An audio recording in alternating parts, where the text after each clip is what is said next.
Plus complete service and repair.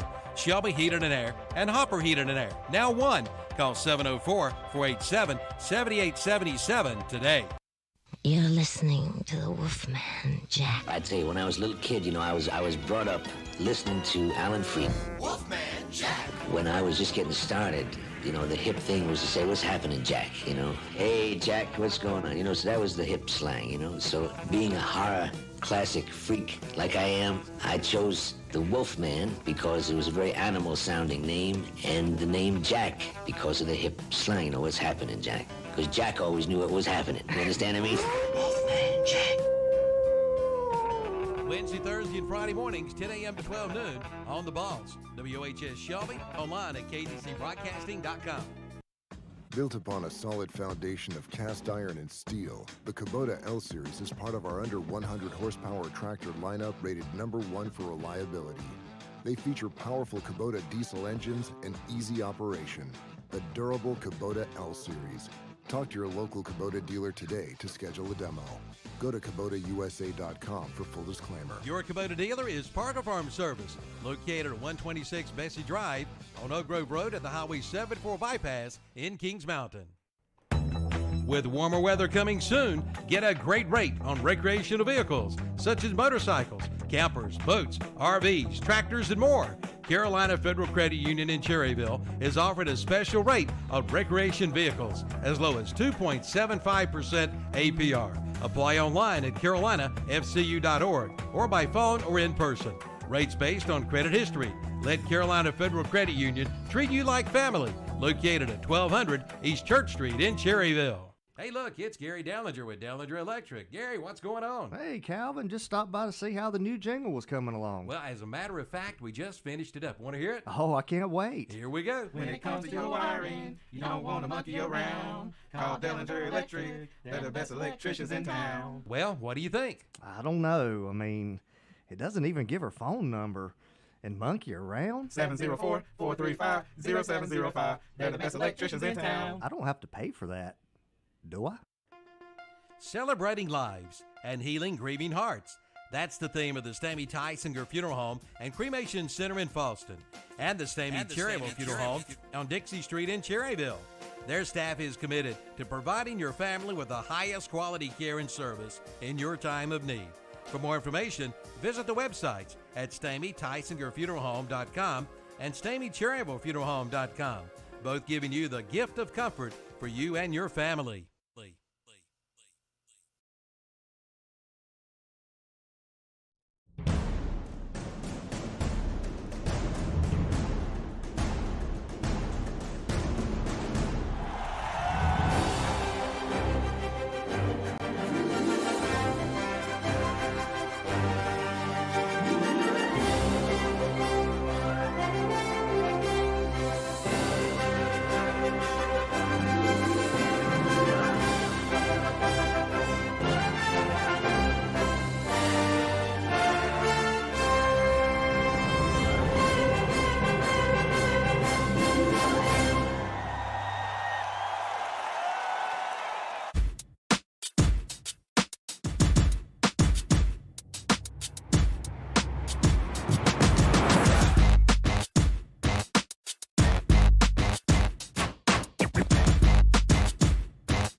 chosen breed. You don't see too many like me, cause I am one of the reasons you do what you do when you wanna be me instead of you, cause I am still on beat, showing love to the streets. Come on, you know me, cause that's who I am.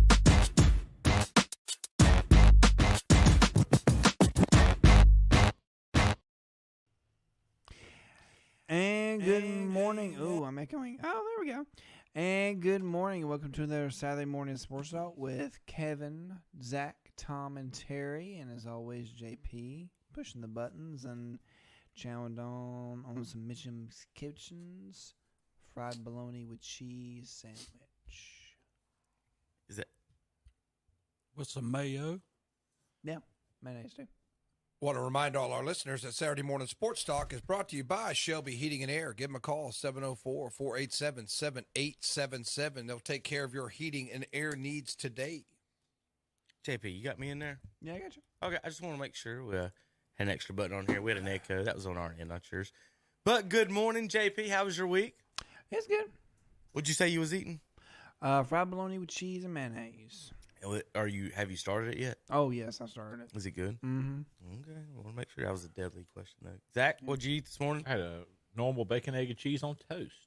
I had a sausage, egg, and cheese myself, and working on the cameras. JP, get in here and straighten up some cams for Terry and Tom there when you get done licking your lips there and or fingers, whatever you're doing in there.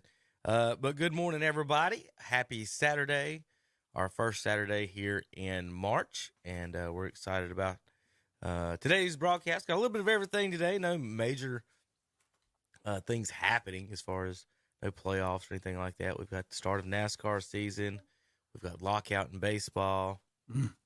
We've got NBA getting ready to go down the end of the regular season playoff stretch here, and we've got teams on the brink that shouldn't be. We'll talk about those and more. We've got today a sad day for Terry as his hero, Coach K.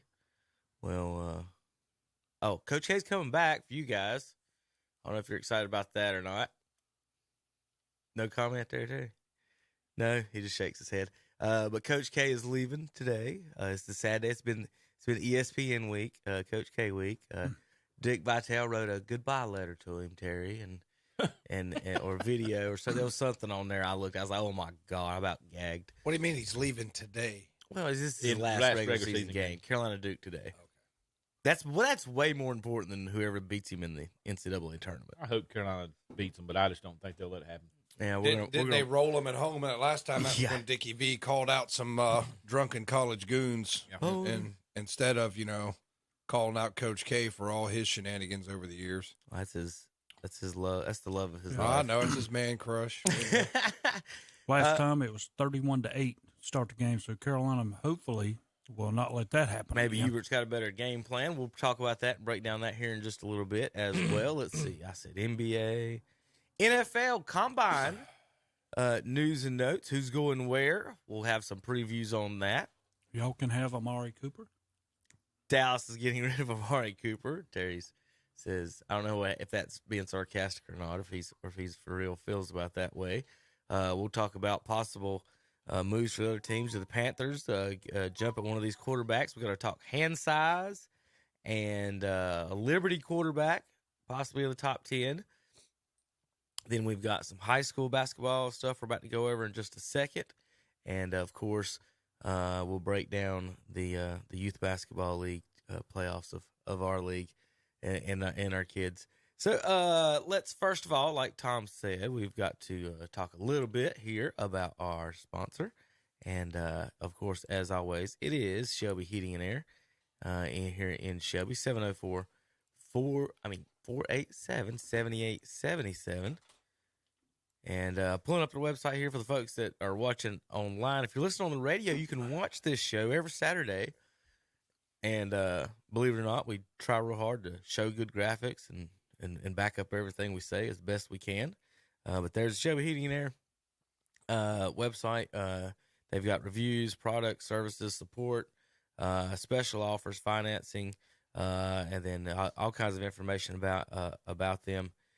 Special offers: $20 off performance tune-up, $20 off a service call, $200 off a complete installation, 15% off programmable thermostats, $25 off a customer referral, and $100 off an Infinity Air Purifier are the coupons right now on ShelbyHeatingAir.com, ShelbyHeating.com, Shelby Heating and Air, family owned and operated since 1977. All right, let's get started a little bit, and where we do on the weekends, as usual, is we do start over in the world of NASCAR, because for the most part, we do have our NASCAR listeners from the show before.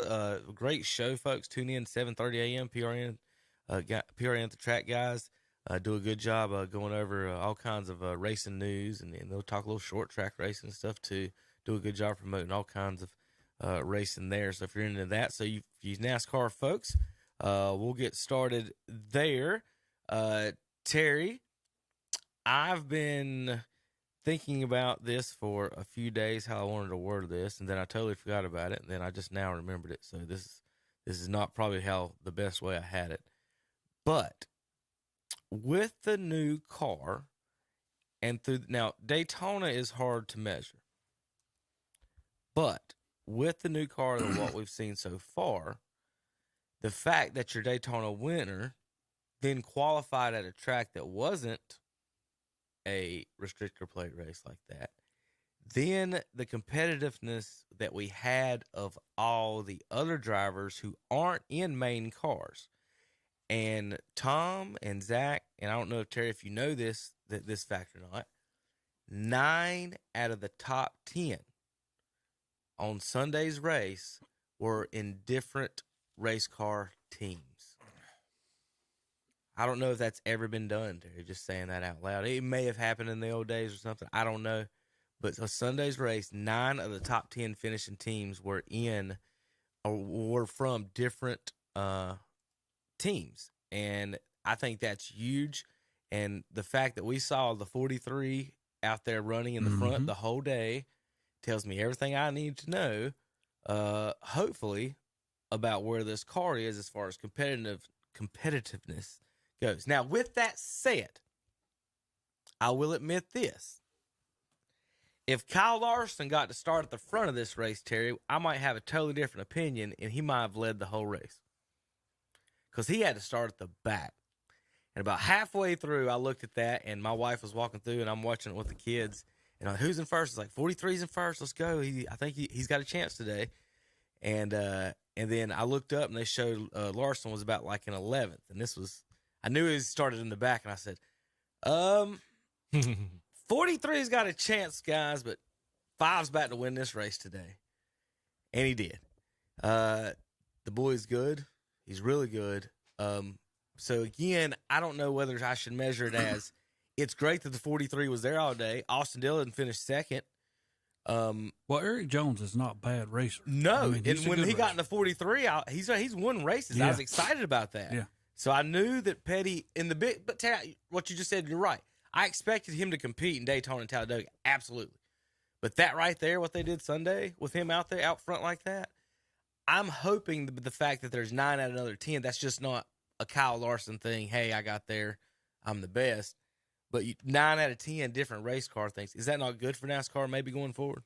It is, and I love the race. I mean, I'm just going to sit here and say it. And it was not the point. It was showed also that Kyle Busch got 5 laps down, and by the end, he was on the same lap. He made up 7 positions when they finally restarted, just with 2 laps to go. Mm-hmm. I mean, he come from 21st up to 14th to finish now, but he was 5 laps down, and he made up always up on account of all the cautions. To me, Right. That's what racing's about. People come to watch things happen, not to go and sit there and watch them just run around a track all day long. I think the race in Las Vegas is going to be very interesting because there's so many different lanes that guys take. I mean, sometimes last night they was showing the truck race, they were in 6 different lines coming around the track. That's how it was Sunday at Auto Club. Yeah, you're right. They've got that, and they've even. It's the oldest track that's paved, so you can actually see the concrete lines on there. And did Kyle blow a tire on the rut early? Didn't he blow a tire early on that? Someone was riding the line early in the race, and they got caught there, and they were talking about how you can you just cut your tires on that surface. I think that's what the reason Kyle did spin out there early. He finished let's see, where was it? 14th in the race. Cole Custer 11th. So they're in the top 10. Eric Jones 3rd, Daniel Suarez 4th, Logano 5th. He had a good race. Almirado 6th. Yep. Harvick 7th, Kurt Busch 8th, Hemrick 9th, and Stenhouse Jr. 10th. And I'm excited about that 43 car. I think that's going to be. I told the kids, I said, for right now, that might be my new favorite driver since Jimmy's out. I'll go back to the 43 for a while. Let's see. Vegas, like Terry's saying. Let's see. They don't have I guess qualifying is today. Since I don't see it, I see an entry list, not a qualifying list for Vegas. I'll pull that up for you guys as well. Full schedule for Las Vegas Motor Speedway today will be Nuts Friday. Saturday, 1:30 is practice. 2:15 is qualifying today.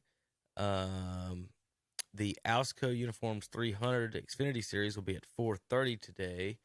And the NASCAR Press Pass at 7 o'clock tonight. Tomorrow, Press Pass at 12:30, Press Pass at 2 with the Grand Marshal, and then 3:30, the Pennzoil 400 from Las Vegas. So qualifying later today, folks, and then you can check out the race tomorrow around, I guess, 3:30. I don't know if that's start time or green flag time. You always have to Google that to find that out. Race for us will be PRN Network, not MRN this week. Just like the TV, the radio series actually has, believe it or not, 2 sets of announcers that switch back and forth too. So anyway, we'll have that. Yes. Sir. Yeah. Who won the truck race last night? The truck race results? Yeah, I was watching it. And, I think Busch was second. Was he? Yeah. I think he was second. You guys might have mentioned this, but I think who dominated last week? Fords? Like 7 out of 10 were Fords last week. No, the week before. Last week Chevrolets was. Yeah, this week the top 4 Chevys. Yeah, 4 Chevys, 3 Fords, 1 Toyota. Like I said, 9 out of 10 were actually different teams as far as like different owned teams. Yeah. You said it was different owned teams, but I just think it's interesting that you might have seen that it adds to the Keselowski thesis that he just wrecked the Chevrolets. They're in first with that. Yeah, because now they're in first if Keselowski's not out there wrecking them. Didn't he wreck Terry? Awesome. Who? Keselowski. He must be. Yes, he did. Yeah, he without the restrictor plates, he went out there. Yeah, 27. He was 27th. He got 0 points. That's Good a job. shame. That's I hate that. 37 injuries for it just looked shady. It did. All right, let's see real quick for everyone wondering about local North Carolina high school basketball, where that ended up this week. They're now in the Final Four regionals today. Those are actually on television, based on my research here. Here's some of the. I'll go down the information sheet here for you folks. The 1A Eastern Regional Finals is at Rose High School in Greenville. Women, Birdie, that's the Eastern. We'll do the West. No, let's not worry about the East. In the West, how about that? 1A West, AC Reynolds High School in Asheville, Mountain Heritage versus Bishop McGuinness, and Hayesville versus Winston-Salem Prep. A lot of them little nice. Hold on a second. AC Reynolds is 1A? No. It's at AC.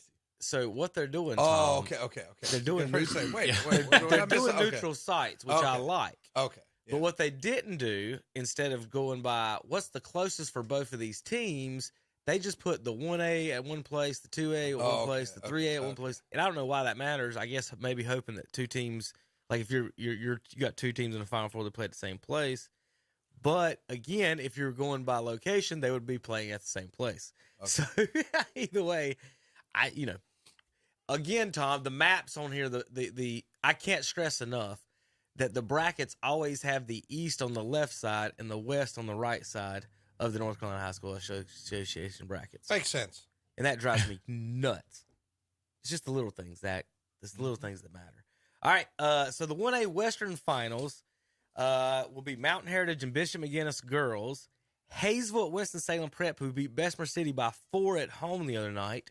Without even being there, Terry, I accused the referees of losing that game for the Yellow Jackets. We lost by 4 at Winston-Salem Prep. There's no other excuse.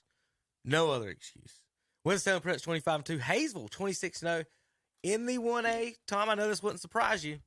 3 of the Final 4 teams in the 1A men's are charter schools, with Hayesville being the 1 seed at 26-0, the last surviving public school. Just make them play up. Make them play their own anyway. That's what it is. Yeah, play up. Well, would Bessemer not have competed well in the 2A boys as well? Oh yeah, absolutely. In the 1A girls, it's Birdie, Winston-Salem Prep, Wilson Prep, Winston-Salem Prep. 2 Wilson Preps, Chatham Charger, and Birdie. So 3 out of 4 in the 1A. So 6 out of the 8 are all charters in the 1As. 2A, Western Finals. This is the ones our local folks, Shelby folks, are going to be concerned with. The girls will be playing in Greensboro today at 12 noon. 12 noon against Salisbury, a rematch of last year's game. I think Shelby won by 2, maybe Brent said. 2 or 4, yeah. Yeah, it was 2. It was very close. The Hornets are 25-1 this year. Golden Lions 22-2. Like I said, these games will be on television, according to the Athletic Association.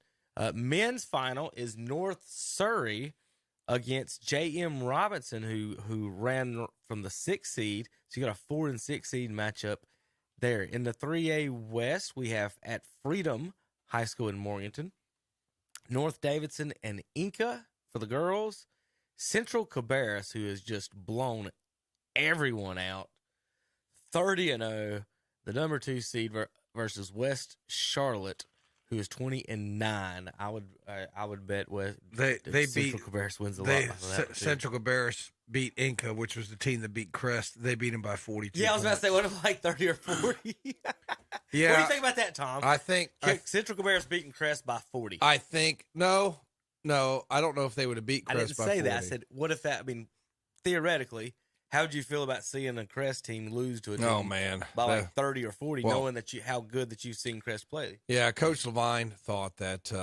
that against Inca, his team just had a letdown. They for whatever, they had a bad offensive game, and he said that we should have been playing. He didn't say we would have beat them. He just said we should have been the ones playing them. But they have just mowed everybody down. Central Cabarrus, which is kind of unusual for they're a 3A team now, right? They're a 3A team, 3A final. That's right.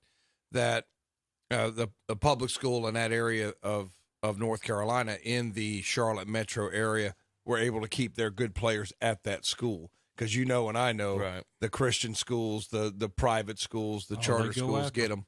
Yeah, they go after them and get them. So I think it's good for Central Cabarrus to keep that together. And the Vikings, that's where I did my student teaching about 100 years ago. So at one time I was a Viking. So I guess I have to pull. What color Vikings were they? They were similar colors to Crest. They were like a green and gold. What I thought. So. Yeah. The 4A West will be at McDowell High School in Marion. Charlotte Catholic in basketball, Terry, has made the Final Four in women's versus Chambers, and Weddington 29-0 versus North Mech 27-4 in the men's Western Finals. So there's your Western basketball Final Fours for your High School Athletic Association. Go ahead, Terry. Well, I was going to say in the women's, Inca, a number 19 seed, 15-14. What a turnaround! All of a sudden, you're in a championship game. Wonder if somebody was hurt and came back. That? I don't know. Somebody's hurt and come back. That could have happened. 15-14. Well, folks, tune in. If Shelby makes the state, we will try our best to be able to have coverage of that state championship finals. I think the finals are in Chapel Hill and NC State. They're going to play on a Tuesday? No. It'll be next Saturday. Next Saturday. Yeah, next Saturday. All right, JP, are you ready in there? Let me get. Are you ready? A thumbs up from JP. All right, we'll see. We'll be back in a few minutes. Shelby Heating and Air, Saturday Sports Talk on KTCBroadcasting.com. With the consolidation of Hoppers Heating and Air and Shelby Heating and Air, the company is growing by leaps and bounds. And now Shelby Heating and Air is hiring technicians. That's right, they are now hiring service technicians. Get great pay, great benefits, and paid technical training. You can apply online at shelbyheating.com or call their office at 704-487-7877. Your future is waiting for you at Shelby Heating and Air, 1990 Eves Road in Shelby. Trusted, tried, and true. Those three words represent the highest standards for the Kawasaki Mule side-by-sides. Trusted means being built strong and built to last. Tried means being put to the test by hardworking people doing the toughest jobs. And true means staying authentic to the roots that run 30 years deep. Kawasaki Mule, the definition of trusted, tried, and true. See the Kawasaki Mule at Full Throttle Power Sports, located at 101 Indian Walk in Lowell. There she is. Cody? So you didn't get what I told you to? Dad, I did my research. Let's see what he can do. Not bad. What do you think? Not bad. Not bad. So? He likes it. I knew he would. Your Coyote dealer is Weston Sales, Highway 18 North, Highway 27 West intersection in Vail. It's time to play at the Green Meadows Golf Course on Kelly Road in Mount Holly. Play and ride Monday through Friday for $25. Weekends just $30. Seniors ride and play Monday through Friday for $20. And every Wednesday is Ladies' Day. Ladies play and ride for just $15. So make your tee time now by calling the Green Meadows Golf Course, 704-827-9264. Green Meadows Golf Course, 957 Kelly Road in Mount Holly. Built upon a solid foundation of cast iron and steel, the Kubota L Series is part of our under 100 horsepower tractor lineup rated #1 for reliability. They feature powerful Kubota diesel engines and easy operation. The durable Kubota L Series. Talk to your local Kubota dealer today to schedule a demo. Go to KubotaUSA.com for full disclaimer. Your Kubota dealer is Parker Farm Service, located at 126 Bessie Drive on Oak Grove Road at the Highway 74 bypass in Kings Mountain. If bowling's your game, head to George Pappas, Liberty Lanes in Gastonia. At Liberty Lanes in Gastonia, you'll find 32 lanes, 16 with bumpers for small children. Liberty Lanes is a smoke-free facility with a full snack bar and game room with pool tables, plus a pro shop too, providing bowlers of all skill levels with a fun-filled environment for both league and open bowling. That's George Pappas, Liberty Lanes, Highway 321 South, Gastonia. And we're back on Saturday Morning Sports Talk with Kevin and the gang.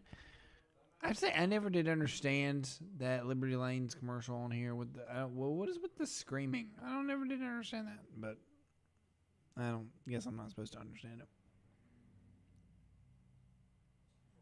Guys. Hey. There we go. We hear you in there. I know, I was just wondering. Maybe Sometimes we like to leave you out on a limb. We want to remember that Shelby Heating and Air is bringing you Saturday Morning Sports Talk. Kevin's got it up there, got $25 off, new customer referral. They've got some other coupons there on their website.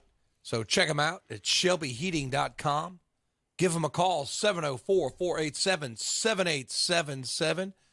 Terry, it's 80 degrees this week. You know what? You better get that air conditioner cleaned up. Better be ready to go. For your, it's going to be a long, hot summer. You know, this climate change, Terry, climate change, going to be hot this summer. Better get it tuned up. Call Shelby Heating and Air, 704-487-7877. It's hard for me. In March, too.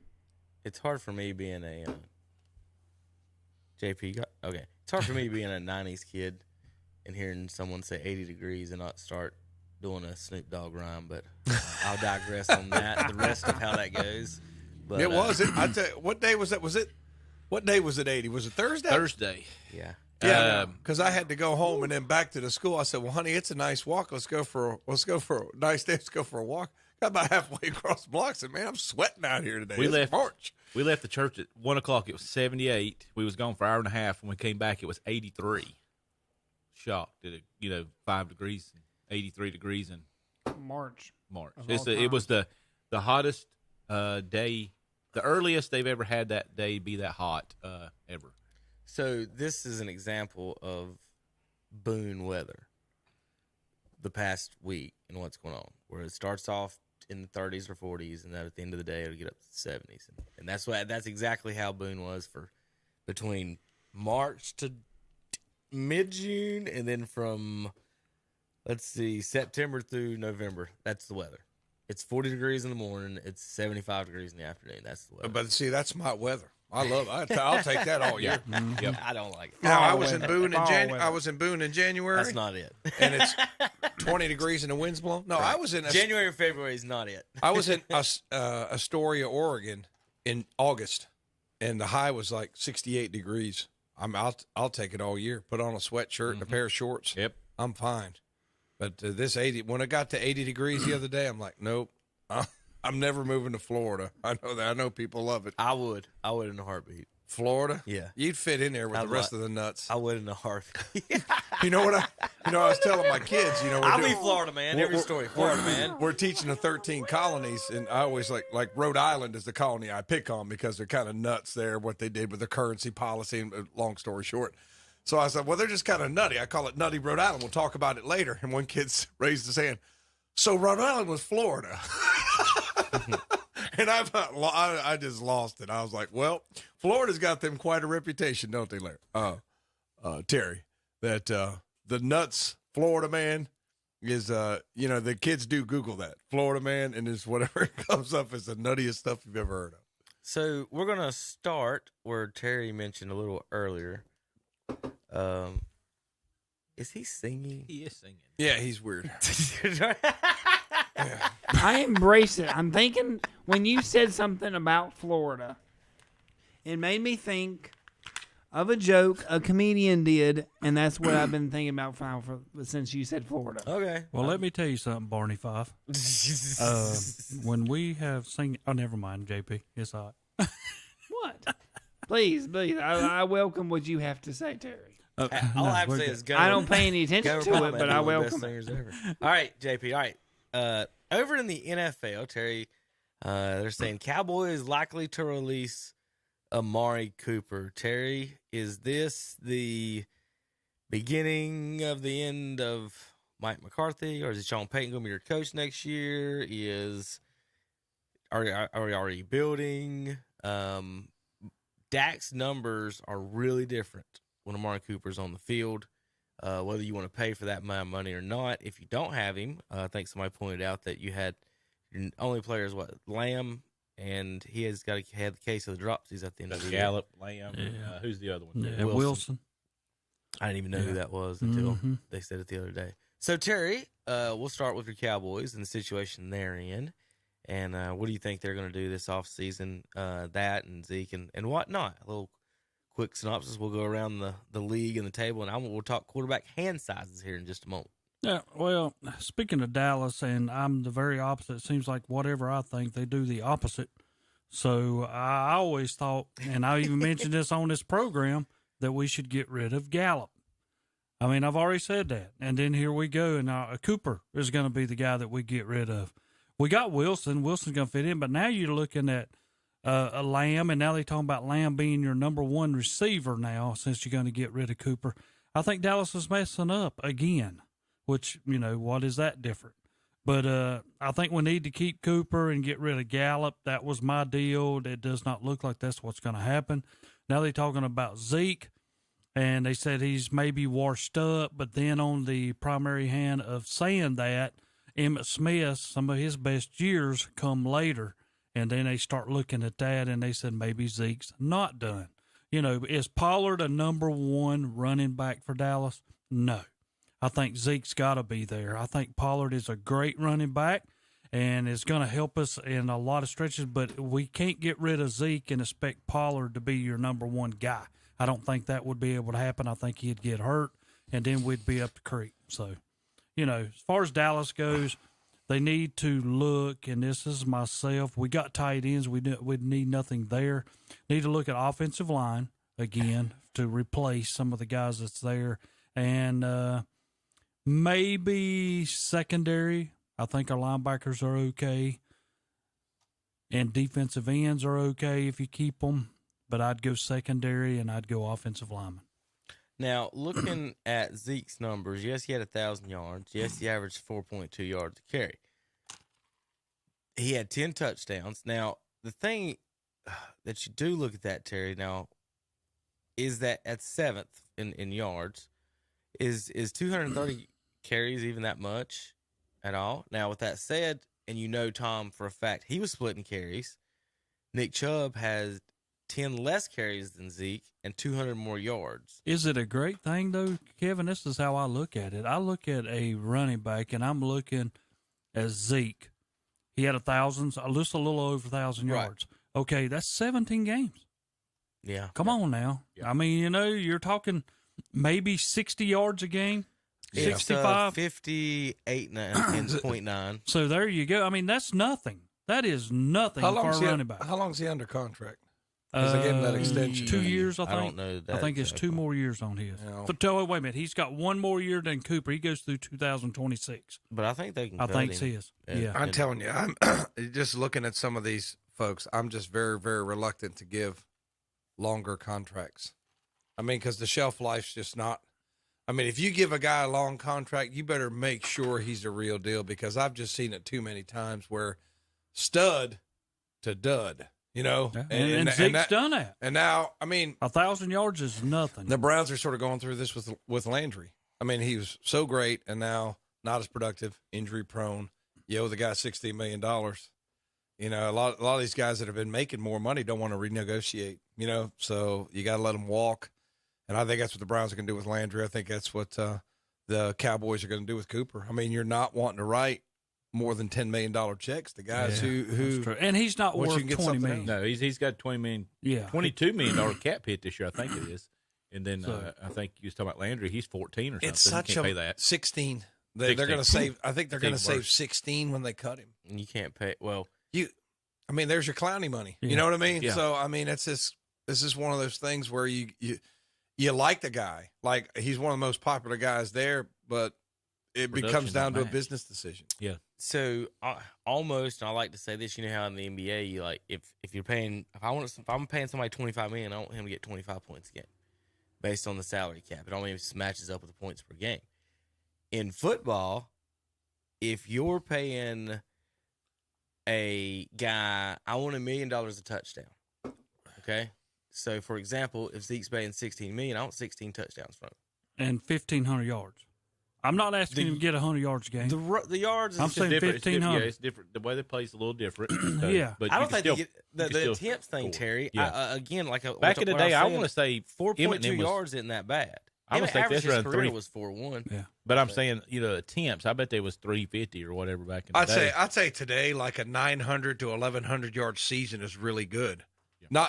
Not just because they don't run as much, but they do, like you guys talk about, they platoon a lot more. Yeah, they do. So they use multiple guys back there. So a 900,000 yard, 1,100 yard, that's a really good season. So 7 guys had, but that's nothing. 7 guys had 1,000. You know, I mean, really, it's nothing. 7 guys had 1,000. 1, 2, 3, 4, 5, 6 more had. You know 900. what I'd be? You know Zeke's what I'm sitting there at 7th. How many did the leader have? Yards. Yeah, that's what I was about to say. So there is a clear jump in the top 3 running backish, and then there's a drop off from 4 to 20, and then after that it's everybody else. Okay, Zeke is in that 4 to 15 range now, and he's not in that top 3 range. Top 3, Jonathan Taylor, 1,800 yards, 5.5 yards a carry. That's the key. Nick Chubb, 1,200 yards, 5.5 yards a carry. He played 3 more games than Nick Chubb and had 100 more attempts. So yards per game wise, Terry, that's what you was asking about. Derrick Henry averages 117 yards a game. Jonathan Taylor, 106. Nick Chubb, 89. Dalvin Cook, 89. Elijah Mitchell, 87. Zeke in that is ranked, 5, 6, 7, 8, 9, 10, 11, 12, 13, 14, 15, 16. 17th in yards per game behind Lamar Jackson in rushing. See, that's not good enough. So how many not for the money that you're giving him. How many thousand? Right. How many 1,000-yard rushers did you have this year? 7. 7, sir. And 1985, with 4 less teams, you had 12.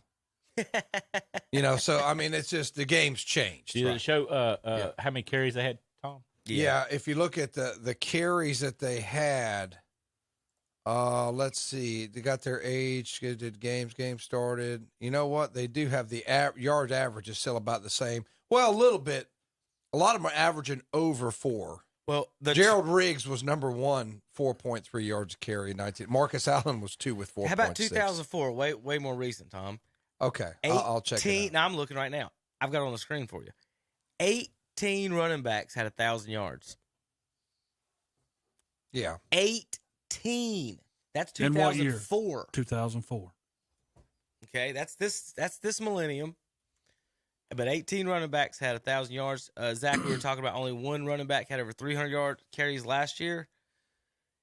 300 carries, 9 guys over 300 carries in 2004. It's like, but again, real quick before you go, The NFL average, and I'll pull it up on here, throughout history has been around 24.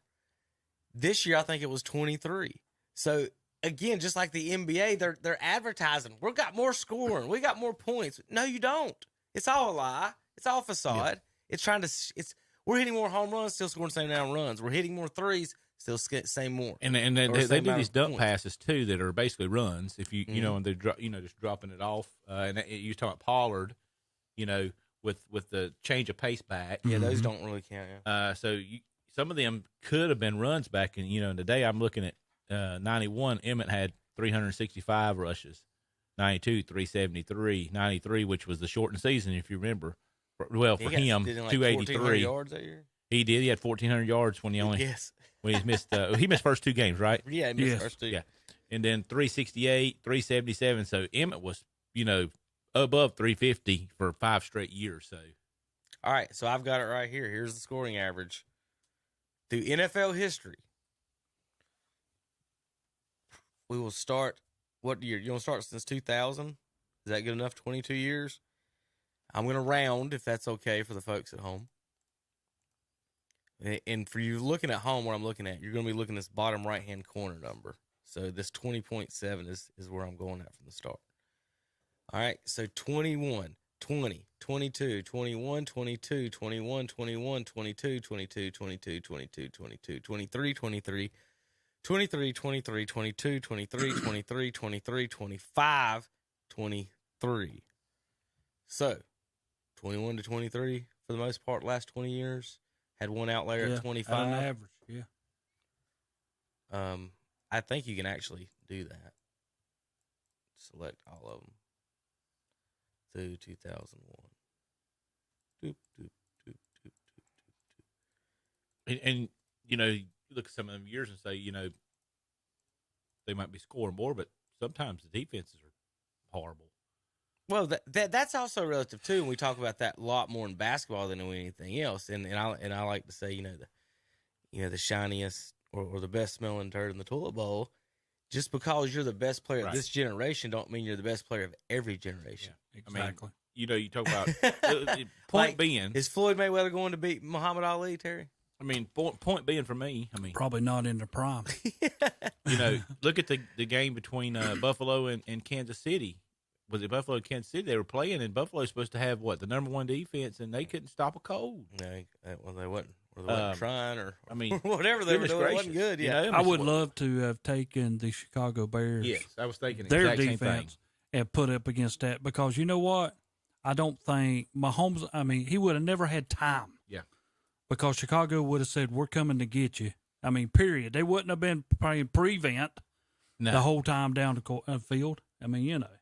All right, so let's do a little draft talk, mock draft talk, and then we'll finish up with one question for Tom and see what he thinks. And he'll shoot me down, but I don't care. We'll go with first of all, the talk. When we get to it, we'll get to it in a second. Evan Neal, offensive tackle for Alabama, is projected number 1 at Jacksonville. Then 2 edge rushers to the Lions and Texans. If you wanted to know anything about either one of them, Kyle Hamilton, the safety at 4 to the Jets. I'm not sure about that. Safeties tend to be very unpredictable where they go in the draft. Another lineman, Kenyon Green of Texas A&M, and that would set up the Panthers. Here we go.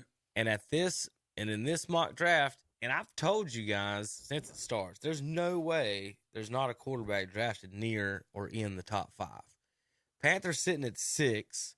The question is, are they the first ones to take them? Do the Giants look? Do the Jets look? They've all got young quarterbacks. Do the Texans look to go ahead and replace Deshaun Watson there with the quarterback if they feel right? Detroit Lions, do you look now or do you support Goff? That's their question. So all of them got questions. But they just got the Panthers sitting here with Malik Willis, the Liberty quarterback, who threw at the Combine yesterday. And a lot of people were talking about this, about how well he threw. So it is coming out that he has thrown the ball well. So we'll see about that. He threw like 75 yards in the air, something like that, which is outstanding. That's Randall Cunningham territory. If you're throwing it like that, I don't know the exact number, but they were gushing over how far he threw it. So Panthers looking at Willis maybe, and then the other one is Kenny Pickett, and this is what I want to talk about. And people laugh at it, bring it up whatever you want, but this very much ties in with the Tom Brady situation. Okay, so Kenny Pickett measured his hands at 8.5 inches, and everyone's talking, and so they're talking about this. Is this going to be an issue or not? I'm going to say yes, and the main reason why is because the NFL footballs are bigger than college footballs. It's not like you play men's basketball from 13 years old. The basketball never changes. The NFL football is bigger. And one thing, and you've noticed, and so Bridgewater, he's sitting there with his gloves on, right? Always. So I looked it up, and I'm like, well, maybe his hand size don't matter. So let me go look it up. Well, maybe it does, because Kenny Pickett here, of course, I hit the button and it brings it up the slow way. Let's see. Open my image. There we go. So Kenny Pickett's sitting here and playing in college with a college football, and he's got gloves on. Mm-hmm. Short sleeves and gloves on means warms outside. He still has gloves on. Means he has grip issues. 100% grip issues. So looking at other quarterbacks and where they rank on the quarterback hand size list, NFL put this together for us. So or ESPN put this together for us. So we'll thank them for this. So at 8.5, he would have the smallest hands in the NFL. Quarterbacks, starters, basically. Taysom Hill is at 8 3/4. Joe Burrow 9. Now, before I read through this does not guarantee that you're a good quarterback. It just means in cold weather, rainy weather, any type of grip situation, you may have issues with this, i.e. Tom Brady. Okay, now, also with that, you also don't know what their grip strength is. They don't put that. That is a major thing, too. If you got a bare grip, it ain't going to matter how big your hands are on some of these guys, and I can promise you that. And, of course, Ryan Leaf yesterday was hosting the Rich Eisen show. And he makes fun of himself. He says, well, he would have the biggest hands in the NFL. And he goes, obviously, that proves how good a quarterback you're going to be. But he did make the point, like, 100%, I can grip the ball in any weather or whatever and throw it. So you see Teddy Bridgewater. You see Brady wears it in bad weather. And some of these other quarterbacks that wear these gloves, Pickett's sitting there wearing one, good weather, short sleeves, small hands. And I will attest, I cannot throw a NFL football almost at all. I can't grip it. It's too big. My hands are right at 8 inches, so he's at 8.5. And so I know for a fact he's about this much further on his pinky or thumb. And unless if he works on his grip and he can grip it with a glove, it might not make a difference. But I'm just telling you, it may be an issue for a cold weather team. I wouldn't if I was a cold weather team. Here's some of the hand sizes we was just talking about. Burrow 9, Tannehill 9, Jared Goff all at 9. Those are the smallest hands in the NFL. Then Derek Carr, Justin Fields, Baker Mayfield, Bridgewater, Patrick Mahomes, Garoppolo, and Heineke at 9 1/4. Brady at 9 3/8. So my point on Brady was anyone below him, you have to question their grip. And Mahomes has really been the only one that's lit anything on fire below him. Brady's hand size. Burrow's done well. We'll see how that goes. Tannehill, Goff, Carr's been decent. Burrow was actually getting picked on about that this week. Right, he was being picked on last year about that. Baker, Bridgewater, Mahomes, Garoppolo, Heineke. So what's the gold standard? You're looking for a guy with 10-inch hands? 9.5. You really 10. If they got 10, they're not. They can sling it. They can spin it. That's 100%. They'll be able to spin it. Now, whether it's accurate or not, Tom, Tua, Trevor Lawrence, I think Cam had some of the bigger hand. I think he was in. Let's see, where was Cam? Cam's not a starting quarterback. Right. He's not on the list I was looking at. I'm sure he's got notable backups. Cam's at 10. Tyrod Taylor 10. That's like Mason Rudolph 9 1/4. Like Willie Green had like 10-inch hands. Receiver hands, yeah. Because whenever he would come up and he would break your hand, and I made the mistake of saying, Willie, don't break my hand this time. And then ever since then, he just shake your hand. I mean, my hand just disappears within his hand, and he thinks it's funny, you know. Right. But the NFL guys do. I mean, receivers and quarterbacks, you definitely want You wonder, though, big hands. On the opposite side of that, I'm going to use Cam as an example. If his hands are too big, could that cause some of the issues he has where he's over-gripping the ball? His aren't too big. Cam's problem is he dresses like a woman. Well, that's his main problem. That's probably his issue. main problem. Yeah. But the so let me read you the 10s real quick, Zach. After you said that, Russell Wilson's got the biggest hands in the NFL at 10.25. Right below him, Aaron Rodgers and Josh Allen. Then Matthew Stafford, Dak Prescott, Justin Herbert. There's 6 guys that can throw the ball pretty well. Trevor Lawrence, yet to see. Carson Wentz, he's just a big dude. Tua, he's got big hands at 10. Everyone says he's accurate. Now, that don't mean you've got arm strength. I think the bigger hands help you spin the ball, is what I believe. And as far as that's just a grip thing. It 100% is. And they showed his grip as another thing that Pickett was that Ryan Leaf was talking about, and then I noticed as well. Let's see if I can find a good picture of where he puts his hands on the ball. Let's see if this is one. Yeah, my internet coming up slow. There we go. Let's see. Zoom in. All right. So if you'll notice, and I wish I had a ball in here to show, he does have grip issues, and I can tell by just looking at this ball. He's only got 2, if not 1 finger on the laces. I threw the ball without laces. I put my thumb on top of the lace at the very top and grip the back side of the ball. I could grip it really good that way. If I put my fingers on the laces, because if you have a smaller hand, the laces make the ball actually bigger because they're raised. They're not in the ball, so it makes it bigger. I couldn't grip it and put the thumb pressure on the ball I needed to spin it if I didn't have them off the laces. Troy Aikman had 2 fingers off the laces. He had grip issues. He always said, I can't throw it in the rain that well, and that's what he did. Now you got to go higher up on the ball to the point. He's only got his ring finger is on the laces. His 2 top ones are above it, and his pinky's just sitting there as a guide, just looking at that. So I would, if you're a warm weather team and feel fine about it, and you like his arm strength and his accuracy, that's important. That's way more important. But this would be an issue. If you're in Buffalo, Cleveland, bad weather, Denver, I wouldn't touch him on the 10-foot pole, things like that. And they're like, oh, he played in Pittsburgh. Yeah, I know it's not good weather. These are college teams. And they're done. They're smaller ball. And they're done before the really bad weather gets there. That is true. That's the thing about App. Nobody ever actually plays in the snow. I want to play in the spring. In college, you're done by Thanksgiving, so it's getting colder. And, if you're playing at Michigan State, you're going to play in the snow once. Okay, Woody Durham didn't have. But you're not going to get. He had an outdoor box. Woody Durham didn't have heating in his box. It was an outdoor box. It was just wide open. Yeah. And they put it in later. They put baseboard heating in later for the last game of the season, I guess, because they'd send us out there in the Athletic Association. If you do the broadcast at Carolina, they put you in the Woody Durham booth. Hey, that's cool. Oh, it's December and the window's open. No, this is not fun.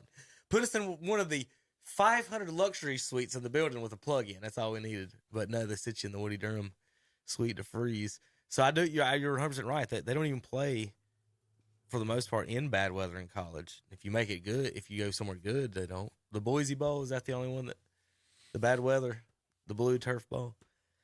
Well, anyway, I just went on a tangent about hand size, and that's the reason I did, because Tom Brady did have this issue, and they did deflate the ball, so he could grip it better. 100%, I believe that, and that's what they did. Whether or not you think that's cheating no, that's Phil Necro. That's cheating. That's what it is. Let's call it what it is. That's cheating. Yeah. So, I mean, that's one of the things I always put an asterisk by Tom Brady, because I know he was great. I'm not going to take anything away from him. I'm not going to take away his work ethic and his dedication and all that. But those guys also, I'm going to do all that and cheat a little bit. That's I'm doing whatever's best for my team. With cheating? So you're saying it's okay to a guy with a striped shirt on is endorsing cheating? It's that simple. That's all you need to know about He did say that if you're listening on the radio. Let's go over this. I'm going to sit here in a referee jersey and say, well, it's okay if you're cheating because, you're doing what's best for your team. It's like, no. But, I mean, like I said. Tom, did he not give me or almost give me all kinds of heck about me just asking of whether my defenders had to stand on the free throw line? And then he advocates cheating in his referee outfit 2 weeks later. It's kind of... The consistency is just awful on that. Then you're awful. Be consistent. To the refs. You're awful. You're terrible. You're terrible. That's questionable. Yeah. I got glasses out in the car. I got glasses. I keep waiting for somebody to say, go see your optometrist, but I think most of the fans don't know how to pronounce that word. That's a tough word. So I don't think they can say that one. Because the guy for Cleveland would say that about the umpire. The guy on the radio, he'd say, well, I guess Billy's going to have to make an appointment Monday at the optometrist. If we need to find someone needs to sell that to. I'm talking to my sales department on the radio if they're listening. The missed call. We need to get to an optometrist for sponsor the when missed the call. referees complain about the missed call or the announcers like, you know what, that was bad. Speaking of that ump should probably call Dr. Johnson over here. That blown call brought to you by Gaston Optometry. Yeah. That would be awesome. Shelby Ice. That would be Just awesome. make a little bit of money off the fans and start selling shirts that say that. Well, I told you when When I had a game. referees comes in, they got the shirts on. No, when I was in high school, the student section at Crest, whenever they thought the referee missed a call, they would all hold up eye charts. Like all of them in units would hold up the eye chart. It was What awesome. was you going to say, Terry? Well, I was saying, as we were spoken amongst our breaks, but I had a game, and recently, I put it like that, that the lady was sitting beside the guy that was over it, and he says, I'm going to start charging, well, y'all, $1 for every time I hear somebody say they all missed a call. He says, by the end of the half, he said, first half, y'all would have owed me money. So, if you want to make money back, take it back from us. You gotta. You know what? I just tell there's always positions available. That's what I say. I can tell you that today. I told you as far as ours went, my only problems was not knowing what was going to be called before the game, and then it'd be different, and it'd be totally not that. We had good issues. We had good playoffs. All right, Commanders at 11. It says Sam Howell. Go ahead. Terry, I bet Terry's like, please, he wants the Washington team to pick a North Carolina Tar Heel quarterback, right, Terry? I want you to do that today. We need to have the draft now if that's what you're going to pick. The funny thing is on the CBS one, they don't have the number one quarterback going before a couple of before him. You know, they got Pickett going. They've got the guy from Liberty. They got the guy that you just mentioned. I'm on Pro Football Network. I want to ask you something, though, guys. And this is me, and maybe they got picked before. When is the draft, Kevin? What's the date? Do you know? April something. Go ahead, Yeah, Terry. but I want to ask you something, and this is me. Y'all tell me. This guy goes out here, guy from Liberty, throws it 75 yards. Okay, what does that mean? He throws Tell me what that means. Because okay, that's great. I guess he can, but here's my deal. It's how fast can we run the 40 in 4 something? So he's got to have how much time to get back there and throw it 70 yards? He does not have that much time in the NFL to get back there unless he's scrambling. Now think about it. If he's scrambling, he might have to get out of the way of a pocket passer and become a runner to the side to let one go that far. There's a handful of times where you need to throw it 75 yards. Very seldom. There's a handful of times. There you go. There's and a lot we of got a measurables. guy that can throw it 75 yards. So you're to just me, basically saying if he can throw it 75 yards, you're saying he's got a cannon. Yeah, That's he all. got That's on all sprint, it is. on I mean, I'm sure But John that means Elway can throw it. nothing. Randall Cunningham can throw it like 80 yards. But that means nothing to me. Means nothing. Well, it means nothing to you because you don't understand. They're just basically measuring arm strength, Terry. That's all. Okay, great We job, know that buddy. he's not going to have to throw Okay, it Terry. 75 yards. he can drive. I'm going to tell you why it does matter. There's a lot of measurables in the It's combine. just arm that really, strength. It's just measuring the guy's arm strength. Well, what it matters is where the safeties play on defense.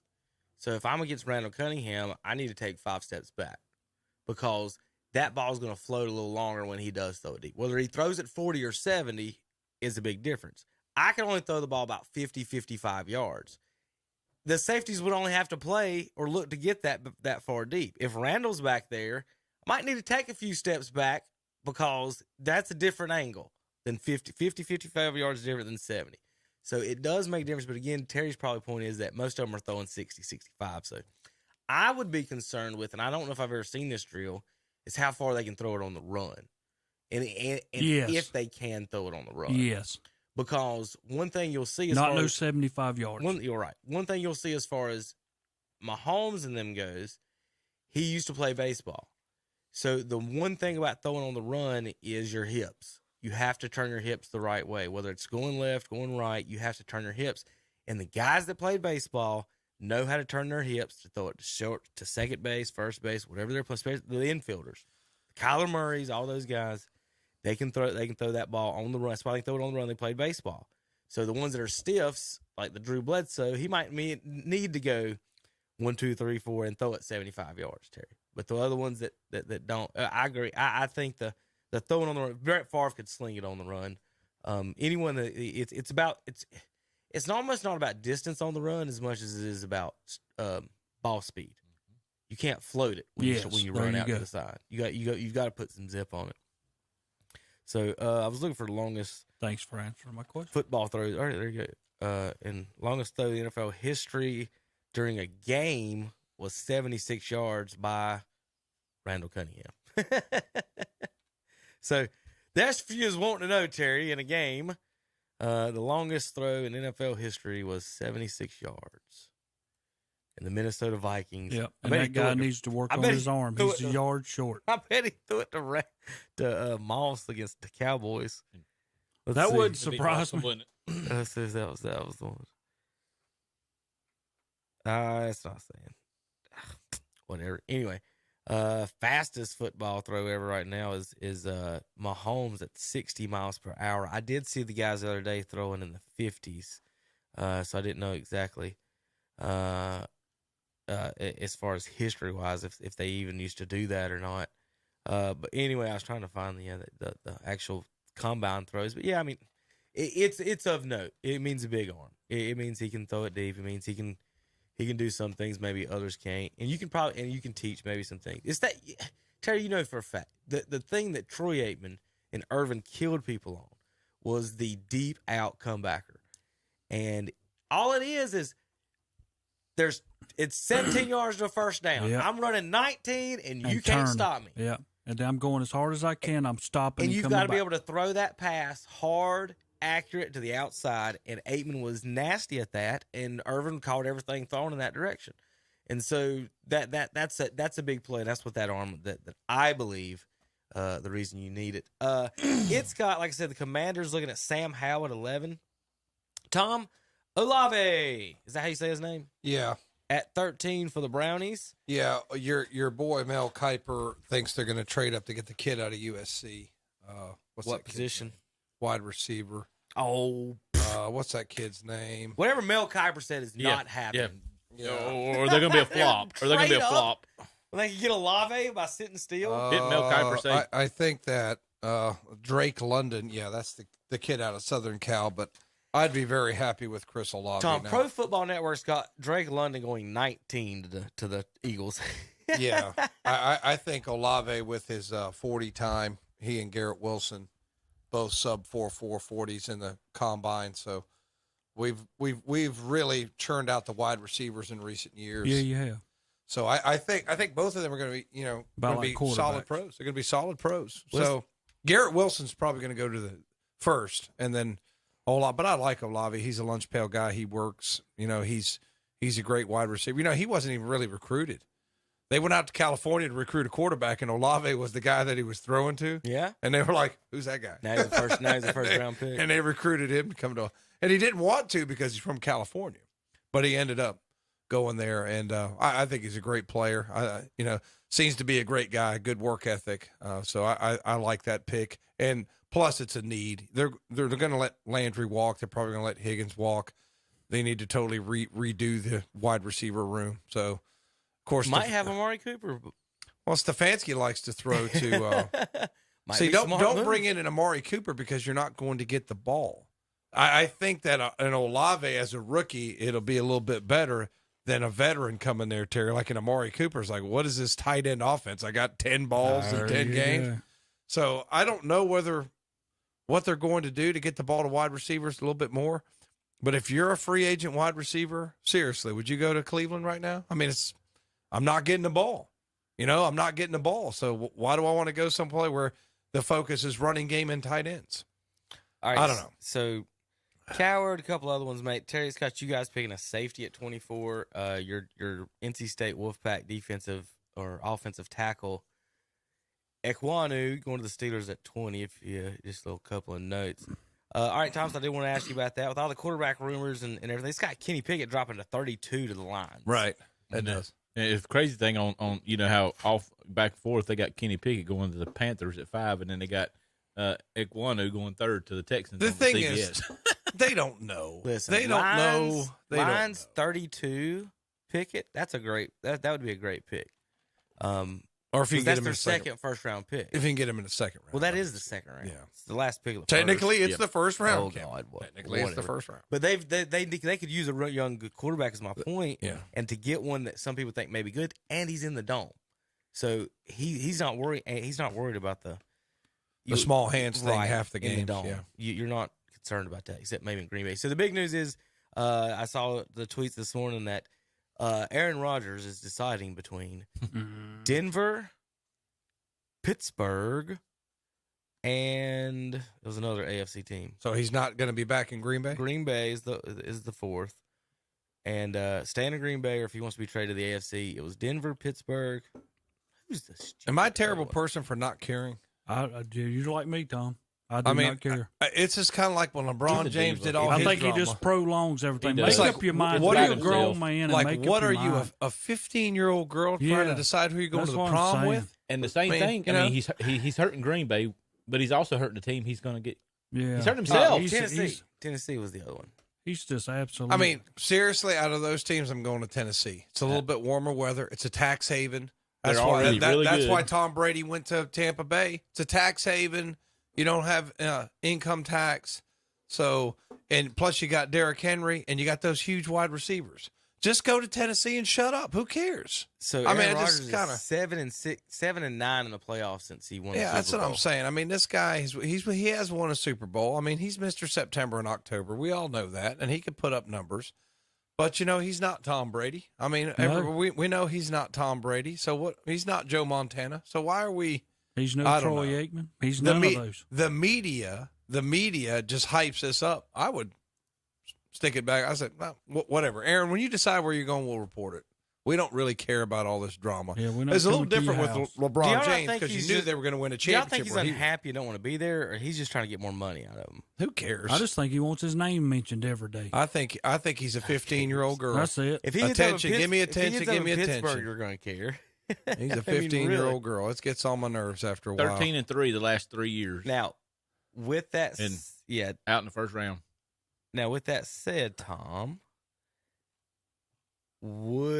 should, and we've said this before about Russell Wilson, with a 3-year window with Nick Chubb, and the rest of the AFC quarterbacks are really good, would the Browns make a move? The rumor has it the Washington Redskins, Commanders, have called every single team and made an offer for their quarterback. So they've called Russell Wilson, Green Bay, everybody. I don't know about Do that. the Browns do kind of the same thing and say, do we give up? I mean, if you give up 2 first-round picks and Baker Mayfield for Aaron Rodgers, no.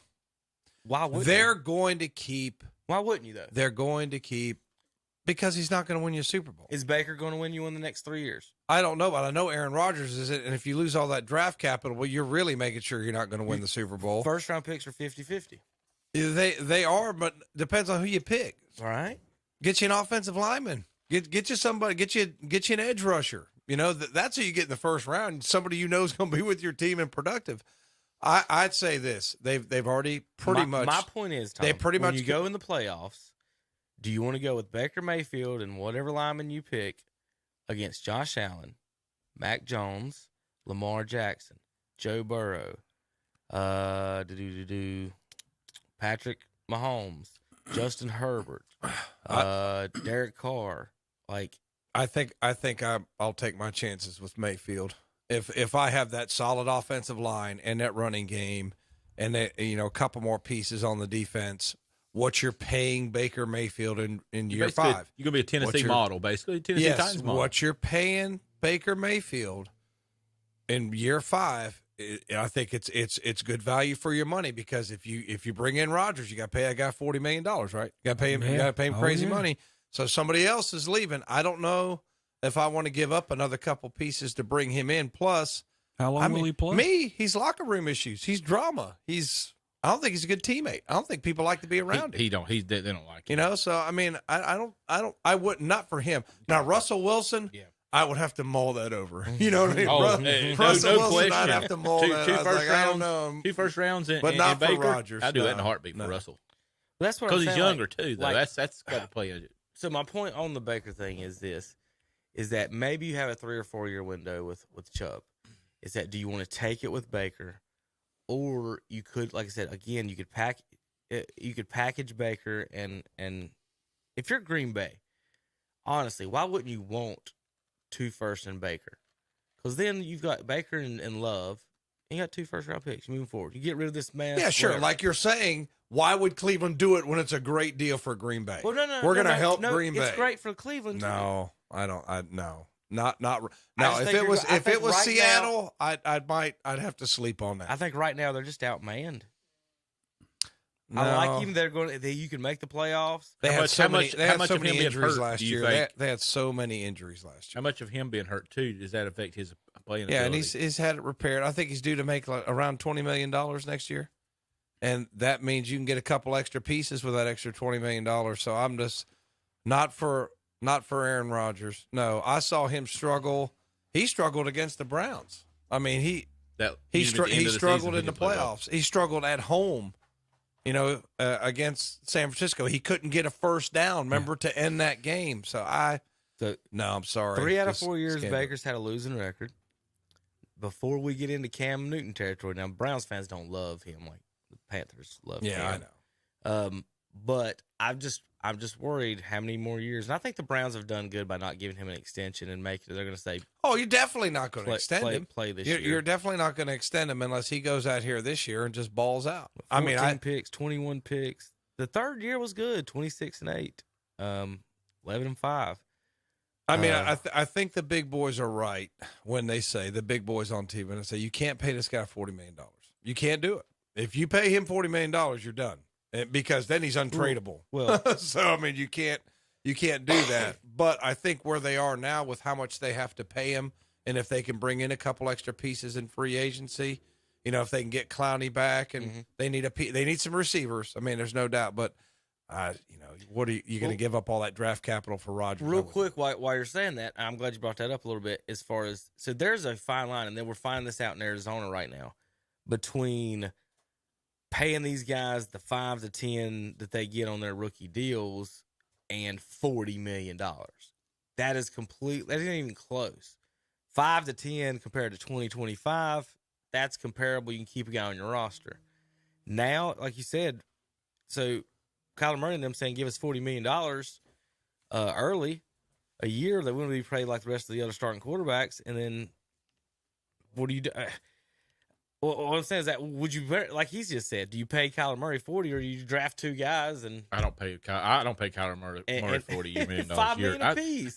My problem with the sports today, whether it's baseball, basketball, or football, is, and we talked about this last week, everybody wants a supermax as soon as they're up for it, whether they're a top tier, middle tier, lower tier quarterback. I don't like if somebody comes, Baker, perfect example. Probably a 10 to 15 quarterback in the league, and he's going to come up, and if it's his deal, he's probably going to want the max, to be the highest paid quarterback. You're like 15th best quarterback in the league. You need to be paid as the 15th best quarterback in the league.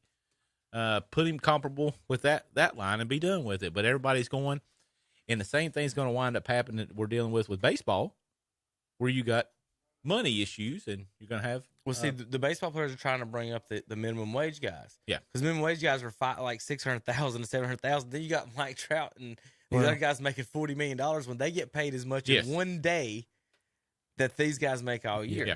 And so that's the gap that we're looking at, and that we've had in basketball. Terry, we've had this in basketball for a long time. We talked about this. Cody Zeller's making $10 million. Sitting on the bench. Tom Brady not doing nothing. Put everything the way it should be. $25 million is a max for any quarterback that goes out here and wins consistently, and that's top notch. Anything above him, and you start naming them guys, and there's flaws.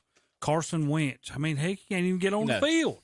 You were paying him so much money. Dak Prescott, what has he brought to Dallas since we just gave him that big contract? He's got a few years to prove himself.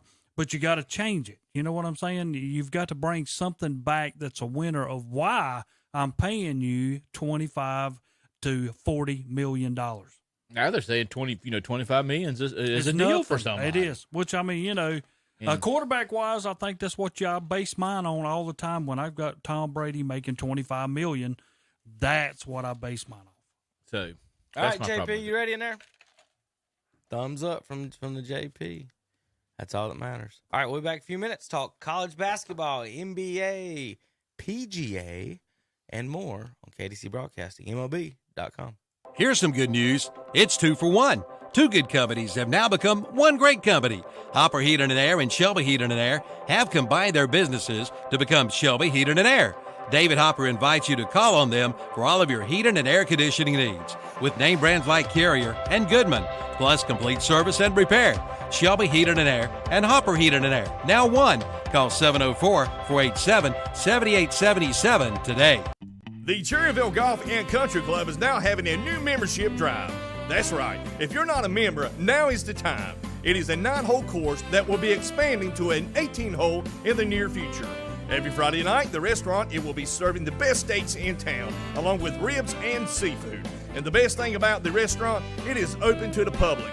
Looking to have a wedding reception, the birthday party, corporate event, Cherryville Banquet Room is the best place.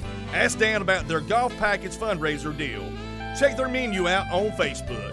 Cherryville Golf and Country Club, 200 Club Drive, Cherryville. Call 704-435-6597. What's the best way to explain the golf at Glen Oaks Golf Course in Maiden? It's world-class golf for the working class. Yes, golf is never better than it is at the Glen Oaks Golf Course in Maiden, with special programs for seniors, men, ladies, and juniors, plus a driving range, banquet facilities, and a swimming pool, picnic area, and more. For your tee time or other questions, call 828-428-2451. The Glen Oaks Golf Course, 245 Golf Course Road in Maiden. It's world class for the working class.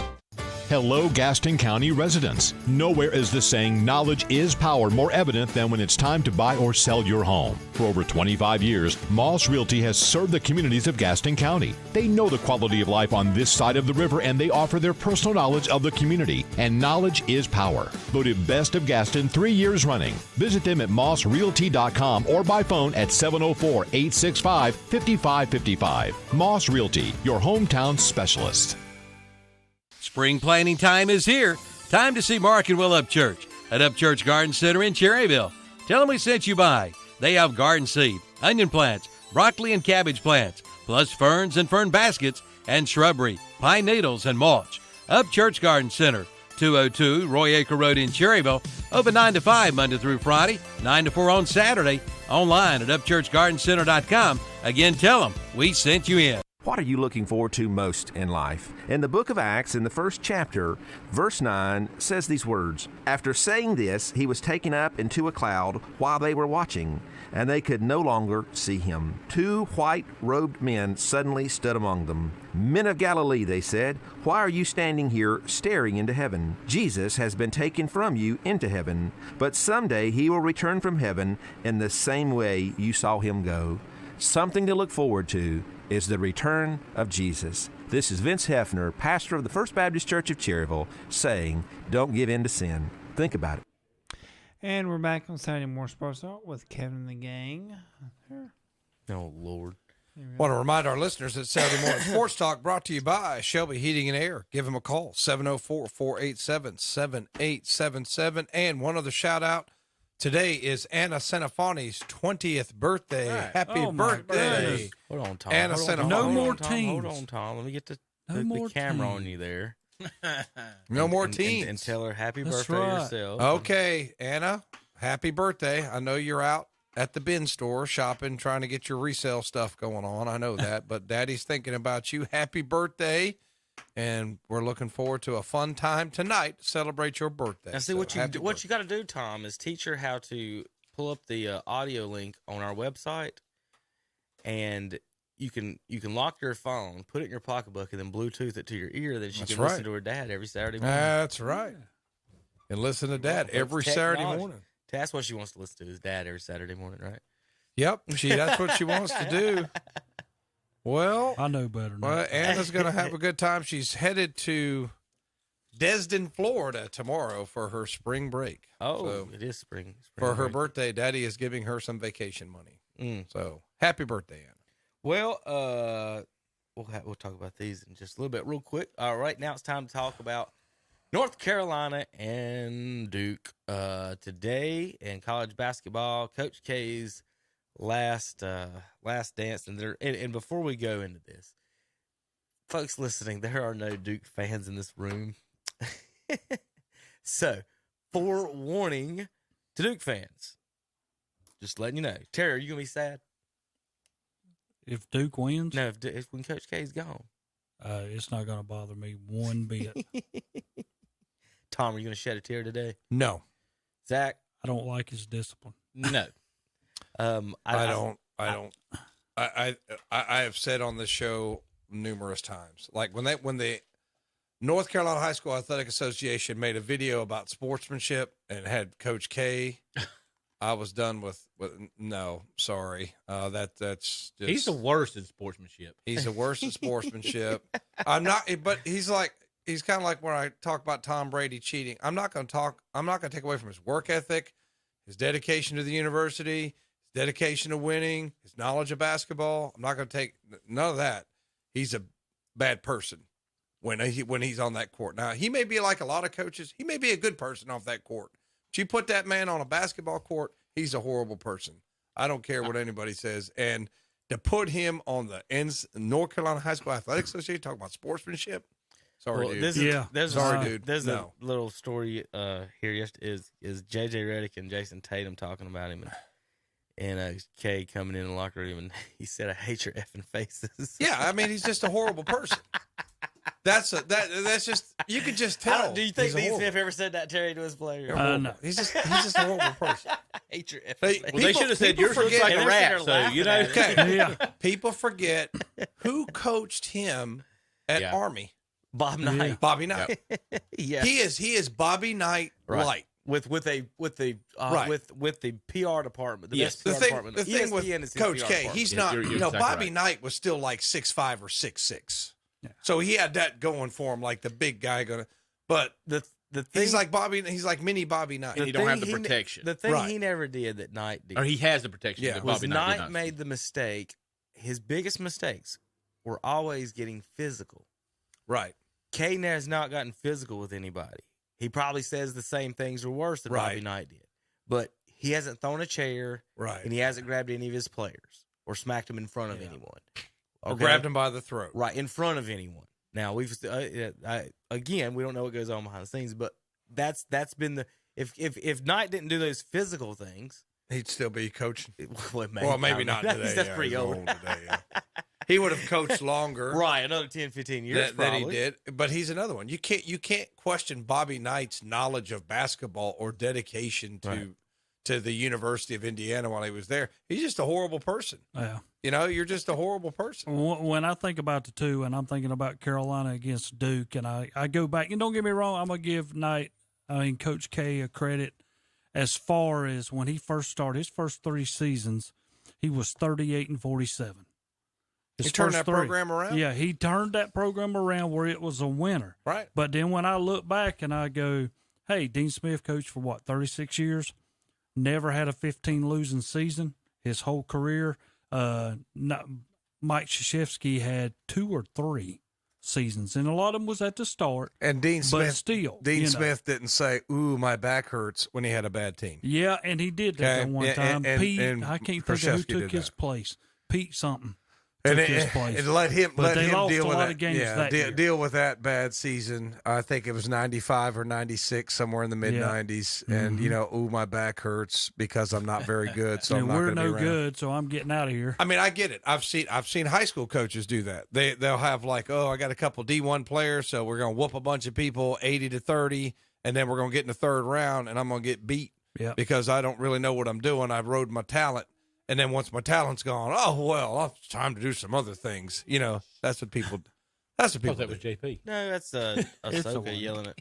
I mean, she didn't like his opinion there. Well, I mean, that's just my IMO, as the kids say. But it's just Here's Roy versus Coach K during their time together. It doesn't say their matchups. It says Roy had 3 national titles, Coach K 2. Coach K basically coached against 2 generations almost. People forget how long that Dean Smith actually coached before K. Roy had 3 national titles to Coach K's 2. Roy 5 Final Fours, Coach K 3. This is why Roy was at North Carolina. Regular season champions 9 times Roy, Coach K 4 times. So, what I wanted to do was give you guys a small little trivia question here, okay? And see who comes the closest. Duke just won the regular season outright. When was the last time Duke was the outright regular season ACC champion? The outright ACC champion, not tied with someone. Outright, Duke won the ACC. Coach regular season or tournament. Regular season. Regular season. We're the regular season champion. We got the best record in the ACC. Nobody else does. We'll see with Virginia's won it in some recent years. How many times do you think he's done it in the last, let's say, 15 years? Last 15 years? How many times has Duke been a regular season 3 champion times in the last 15 3 years? times. Twice. 0. Really? It's been 16 years. Really? Since Duke has won the ACC regular season championship outright. I'm pulling it up on your board. How about that? Wow. Nobody's brought that up, have they, on ESPN? There's your ACC regular season champions, folks. Since yeah, that's 2006. right. Florida State did win it in 20. Yeah. Well, We'll they won it in 2022. Go backwards. Okay. This year, Duke. Then it was. We'll start in 2006. Duke won it. In 2007, UNC Virginia tie. 2008, UNC 9 UNC. 2010, Duke Maryland tie. 2011, UNC 12 UNC 13 Miami 14 Virginia 15 Virginia 16 UNC 17 UNC 18 Virginia 19 Virginia UNC 2020 Florida State 21 Virginia, and this year Duke. He has not won the ACC in 16 years, and I ain't seen a single headline about that yet. Terry, have you? I just shocked you all with that one. It's been 16 years. Look how many times Carolina did it. Do you think Dean Smith ever had a put the state beside him and hasn't shared it in 12? Do you hasn't shared it in 12? Hasn't shared it in 12. A decade. Do you think Dean Smith had a decade between ACC titles, Terry? No. A decade? No, he ain't even talked about. Nobody's talked about this. It's been a decade. And I think it's. I wonder why. Mike Trout's PR department's running. And I think it has to do with the one and done mentality, and that's the other thing I call him a fraud on. You're at a prestigious university, and I'm not going to take anything away from Duke academics. It is a prestigious university, and if you get a degree from there, that means you got to be pretty sharp. I'm not going to take that away from anybody, but you're going to bring Kyrie Irving, Mr. The World is Flat, and never go to class and play 7 games. I mean, you're a fraud. I mean, that's just you're a fraud. Yeah. You know, it's amazing, though, Kevin, when you look at that. That's 8 times Carolina has won it, and Duke will have won this year. How many classes do you think Zion Williamson went to? What's the over-under on class attendance? I'm curious to know. What's the over-under on class attendance, Zion Williamson? No way. Just want to know. Somebody tell me, because I want to know. And that is where it really bothers me that, we're going to promote this university. He's the best, because Dick Vitale has his man crush. And I'm not like, I like Dick Vitale. I mean, I think he's been dedicated to college basketball. Yeah, I like he's a lot better announcer than he was a coach. So, I mean, he's found his niche, if you want to call it, for the last 40 years. And I remember when I was a kid, I said, Dick Vitale gets on my nerves to my friend. And even at like 17 years old, my buddy said, but he is the voice of college basketball. He was. I know he's getting older now, but it's just, I know that there's this crush that ESPN has on him, but it's just like, come on now. The thing with the Carolina, and I'm not a Carolina fan, but the thing with the Carolina kids, we're going to make sure that everyone knows about these drunken goons at a Chapel Hill game because it hurt Dick Vitale's feelings. Sorry. I mean, I know he's getting a little older. His estrogen count's a little up, and he's got his feelings hurt. But come on now. It's you should hear the things people say to me when I'm umpiring baseball. I'm making $75. I'm not making no $10 million a year. I'm making $75. If you're making $10 million a year, you can call me a F and GD, whatever you want. I mean, it's just not. I mean, you're gonna promote that on national television to embarrass the university because you got you got a Mike Krzyzewski man crush. Dick Vitale has a man crush on him. Give me a break. So Whatever. in 35 years at North Carolina, Dean Smith had 5 double-digit losing seasons. Coach K, his first 4 years at Duke were all double-digit losing seasons. 96-13, 2007-11, 2016-11, 2021, 11 losses. So 1, 2, 3, 4, 8 double-digit losing seasons. He was 9-17 at Army when he was hired the year before. Yeah, that's what I'm saying. got When he hired at come to Duke. Duke, he was like 38-47.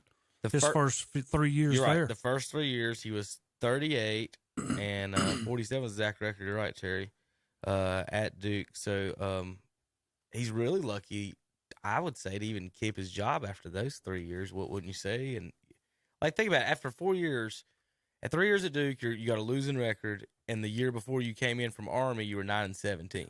And a lot of people really wonder why Duke went and got him. But, I mean, you know, it's turned out to be the right thing for them. Yep. You know, so, you know, don't always, what is it, judge the book by its cover?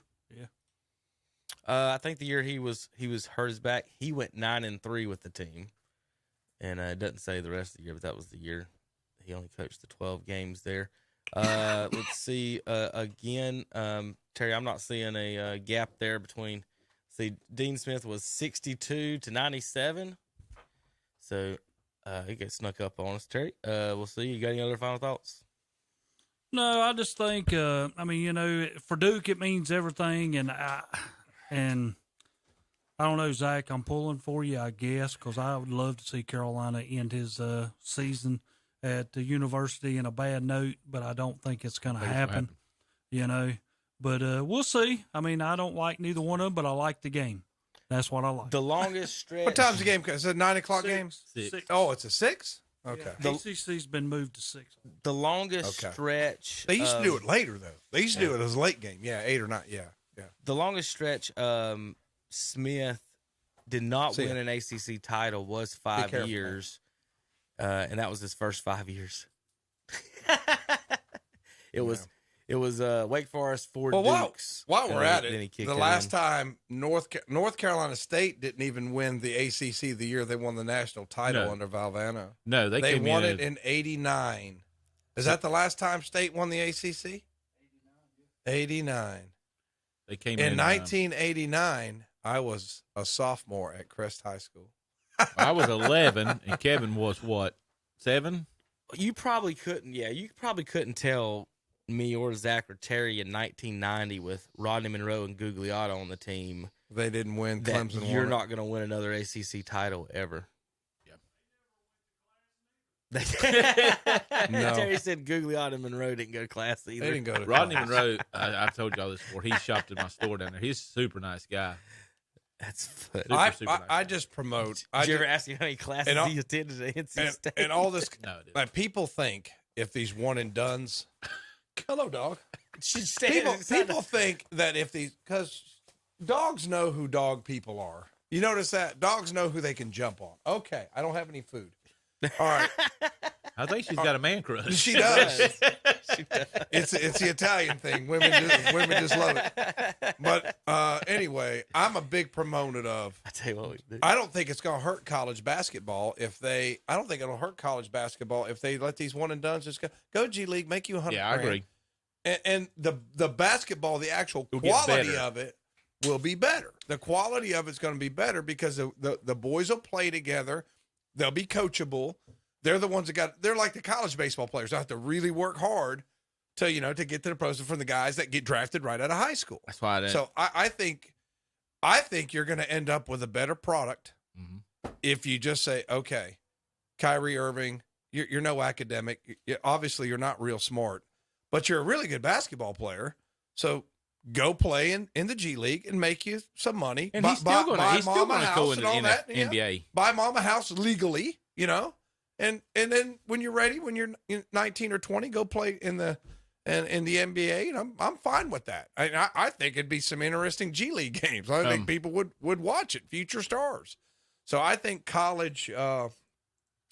I really think that college basketball would do itself a favor because it's fraudulent. This one and done stuff is fraudulent. I mean, you got guys like Calipari behind. I mean, would you buy an apple from him?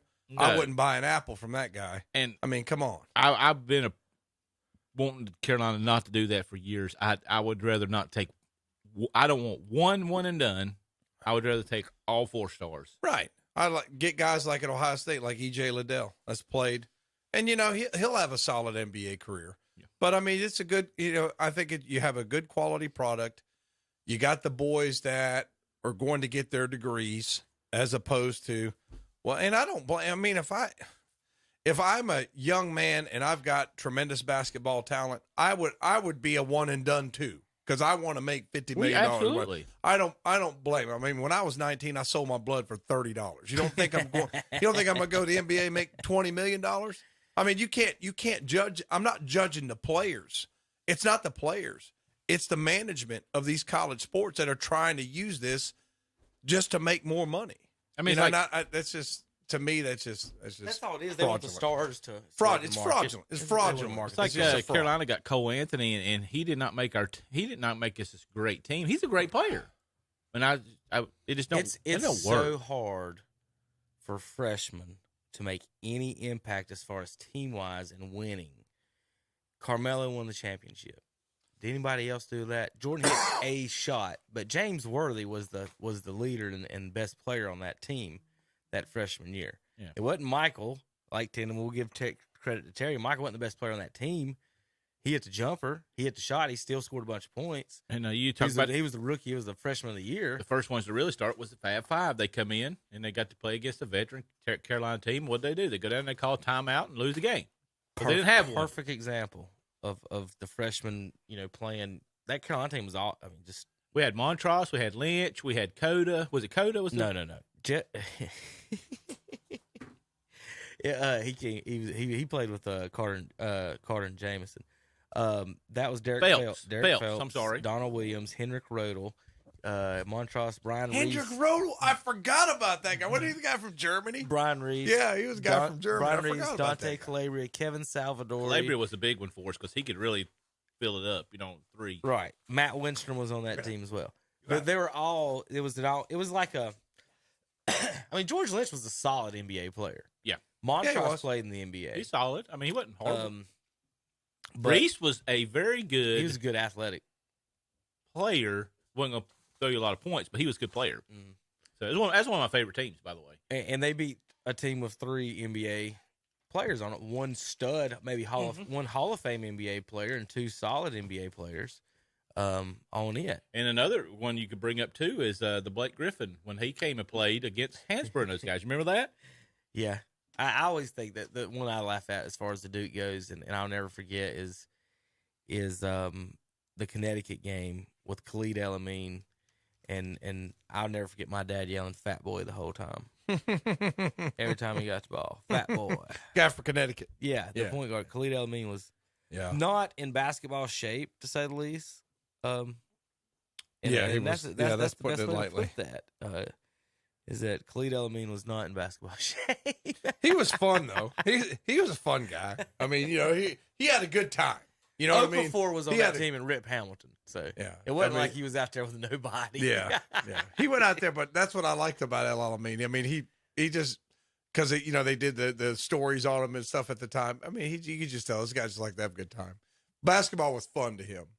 It's kind of like Barkley or somebody like that. O'Neal, they had fun. They had a fun time playing. So yeah. So this week, Barkley actually, we'll get that in a minute as we go to break here. Barkley interviewed Draymond Green. He's told him he'd probably like to play with. He reminded me of Rodman. But that's the one thing that I don't think, and we talk about generations and the kids just don't get. And when they say he's like Rodman, he played like Rodman. Rodman led the NBA in rebounding. Yeah. By a ton. You know the difference between Rodman and Green? Green is Rodman was good. I was going to say he got rebounds. Rodman was good. He got double-digit rebounds. So that's the main difference between the two. Rodman and Draymond averaged the same number of points a game. Yeah, but Rodman got like 20 rebounds. Oh, yeah. Rodman averaged for his career 13 a game. Career. And it was not unusual for him to get 20.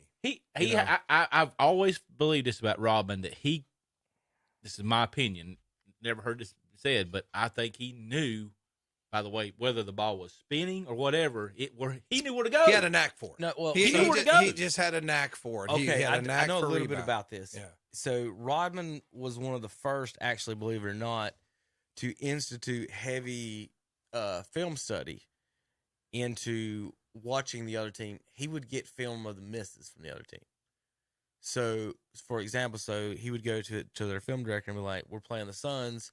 I need a videotape of all of Barkley's misses." So if he got 20 misses, 15 of them went to the opposite side. When Barkley shoots, I'm on the opposite side.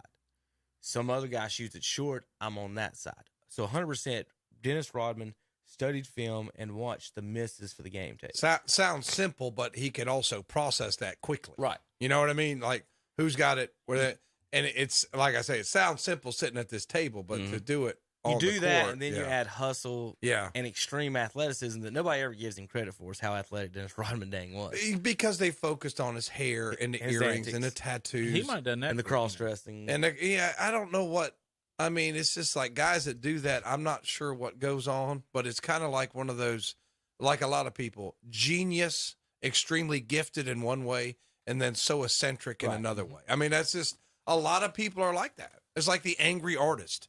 Like the artist who's always angry at everything, but he's got this extraordinary artistic talent that you see like it's some kind of great person inside. I mean, he was so good that they were willing to put up. Jordan was willing to put up with him, with the flying rebound out every to time. Las Vegas or whatever. Yeah. I mean, that I says don't care. a lot. Give me back the ball. I mean, he got the ball back for you every time. I played with a guy one time who told a guy on our team, a low post guy one time said, "We need to move the ball and get it in the low post." And the guy on my team, the shooting guard, told him, "If you want the ball, go get my misses." Yeah. And that's what you're saying about Jordan. That was their relationship. Jordan, you can play on my team. You can act like a fool. Go get my misses. Yeah. And give it back to him. And he did. And that was his job. Now, Draymond, this is the difference. They're not even close to the same player, but I do want to give Draymond his credit, but let's sidestep it a little bit, and Terry is going to hate us for this one, but I don't care. The dude averages his career. Here's his career reboundings.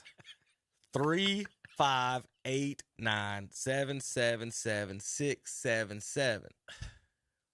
Half the production. Half the rebounds. Here's Rodman's. 4, his first year. 8, 9, 9, 12, 18, 18, 17, 16, 14, 16, 15, 11, 14 for a career high. He had more defensive rebounds per game. Defensive rebounds. Without ever getting a single offensive rebound, he averaged 8.4 a game. Okay, so this is Draymond's trajectory. This is, Rodman's. Before he plateaued, he actually got up to the top of the mountain. So he averaged more defensive rebounds a game than Draymond has total in his career. Without ever getting an offensive rebound, Dennis Rodman has out-rebounded Draymond Green. He's been lucky where Draymond's been lucky where he's played. been at. He's been That's very what I was fortunate. about to get at. So here's the key. If Draymond Green, Zach, was a Charlotte Hornet his whole career, would anyone have ever mentioned his name about anything? No. Would he have ever sniffed an All-Star game? No. Would he have ever sniffed a Team USA roster? Or a television commercial. Now, here is what he has learned his niche at. He has run his mouth so much that where he's made it to where we can't get rid of him. They have run off Harrison Barnes and Kevin Durant to keep him on the team. Now, what's his job? Let's talk about it. Terry says leadership, okay? However you want to qualify that. I'm going to qualify it by looking at some stats. What he does is he has made Steph Curry, Zach, see if you agree with me on this, is a better shooting version. He still scores less than in his career than Allen Iverson. Yeah. This is my point guard theory, okay? Dribble very Iverson well. didn't make it to the finals until when? They moved him to shooting guard. I meant by position. Oh. They moved him to shooting guard, brought Eric Snow in to play point guard. Somebody can just dribble it up. Then find him. Okay? He makes the finals. Steph doesn't dribble the ball up. He's labeled as the point guard. Draymond Green is the point guard. Scottie Pippen was the point guard for Chicago. Draymond dribbles to the middle, and then out Tom. I used to say the average point guard can get 3 assists by accident. So if Draymond is throwing passes to Klay Thompson and Steph Curry coming off screens, and he accidentally gets 3 assists a game, that means he's getting grand total in his career 5. So he's making all-star teams for getting 2 extra assists a game, passing it to Steph Curry and Klay Thompson. Kemba Walker averaged 5 assists, passing it to Gerald Wallace. Yeah, I don't have a problem with him get the extra assist. I have a problem if Barkley said he was buying him of Dennis Rodman. That's what I'm saying. That's what I'm getting at. So he's not even close to the same type of. He's not the same type of player at all. Dennis is, and then to say, everybody's making the comparison because you can't quantify it. You play defense like Dennis. You can play multiple positions. You can put on multiple guys. That is 100% true. But every single thing else about comparison him to anyone else, whether it's Barkley or whatever, is nothing. He's Anthony Mason. I think there's Anthony Mason on the Golden State Warriors. I'm gonna prove it here and say maybe a little bit of intimidation factor because you think the guy's gonna punch you where in the family jewels. Might kick you in the. I was gonna say Curry. Curry likes to have him on the Bill Laimbeer type. A Bill Laimbeer exactly type right. to intimidate. I watched a clip of Bill Laimbeer's fouls, and I'm gonna tell you what. In today's game, he'd be kicked out of the league. Yeah, he'd be kicked out of the league because everybody. Yeah, he'd be out of the league. So Anthony Mason, he would melt every snowflake on the. Oh God! Anthony Mason's first year before they even got on the court. No, let's just do the 3 seasons in Charlotte. They'd be scared to death. Anthony Mason's first year in Charlotte, Zach, 16 points, 11 rebounds, 6 assists. Anthony Mason was a pretty decent player. Think about him. I would take him over Draymond in a heartbeat. Think about him running that Warriors offense when he averaged 16, 11, and 6 in Charlotte with David Wesley and Bobby Fields. That's who Tom. He averaged 16, 11, and 6 with David Wesley and Bobby Fields. How would he do with Steph and Klay Thompson? Considerably better. He might have had 10 assists. So that's considerably better. Is that Draymond's PR, his PR person, Mike Trout's PR person, Coach K's PR person? I tell you what, whoever those their people are fantastic. Whoever their PR person is, I need to link to my Indeed account, right? Because I'd be making about $250,000 a year if I had those promotional. he is Anthony Mason, but better defensively. That's what I'm saying. If you take Rodman's defense and he's a worse Anthony Mason, that's who he is. He's a worse Anthony Mason on offense, and he's a Dennis Rodman on defense. But he's not a rebounder at all. I said he's Rick Mahorn. And both of those, Anthony Mason still averages more rebounds. You want to say Rick Mahorn's? It's very close. It's the assist he don't have. I'd like to see the comparison between him and Cody Zeller. I bet the almost identical numbers. Cody Zeller. Yeah, I bet Cody Zeller he have about identical numbers. So speaking of identical numbers, 6.6 rebounds. There's Rick Mahorn, but Mahorn don't have the assist, Zach. So that's the key on that. It is 100%. But he don't have nobody to throw the ball to. It is 100% hard to find a player that gets all the Who assists. was their guards? And again, he's running the point forward. That's why I went to Anthony Mason. Not a lot of players do that and still play power forward and defense. The Jalen Rose, let's say him. Look at his numbers. 14, 3, and 3. So even someone like him, you can't find someone that just sits there. And again, the reason I think he gets those 3 extra assists is you got the 2 best shooters basically ever, the best shooting wings ever. If I was 6'7", I would have the same stats Draymond Green had.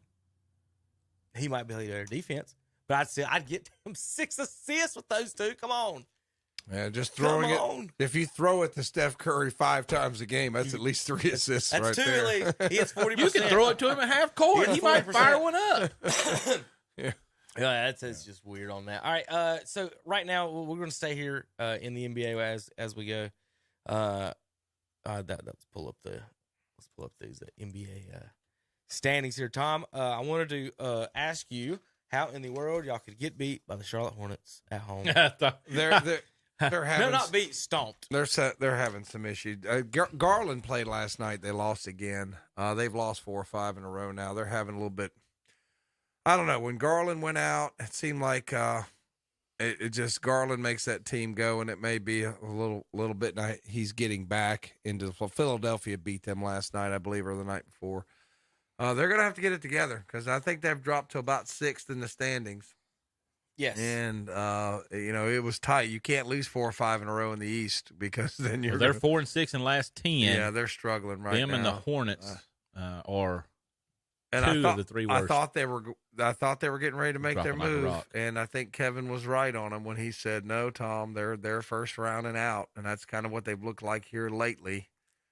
Bickerstaff got fined for something. I read a blurb there. I can't remember what he did. I don't think I ever get swept or anything. He No. got thrown out of the Hornets game. Yeah, he got thrown out. We can definitely see that Harden was playing his possum like he's good at doing because he's come out for Philadelphia and he has been money for them, and they are definitely moving up the rankings. They're second right now. We talked about the free throw situation. Tom, it's just I just think you guys are too young and your studs not. You don't have somebody that's going to go to the game. Okay, Miami. They're getting LeBron back. Somebody in Miami is going to get 20, 25. One of those guys. Embiid or Harden's going to get 25. Giannis is going to get 25. DeRozan's going to get 25. Tatum's going to get 25. Who on the Cavs is getting 25 tonight? Well, Kevin Love's had a bunch off the bench. Osmond will get you 25 I'm just every saying, now and then. you Garland got a will good, get, solid team. I know. It's young. It's just not ready for They're Eastern a better Conference Finals. they're a better version of the Hornets. Where Right. They got 100%. 5 players that can play and get you 20. Now, I was gonna get something on the Hornets there in a second, but they're in the 10 spot. They're Brooklyn's in the 8. Hornets and Zach are 2 games out of missing the playoffs. The same situation. Well, we turned around just like they as did the and lost Lakers. to Detroit, I believe. The Lakers and Hornets are 2 games out of being out of the playoffs.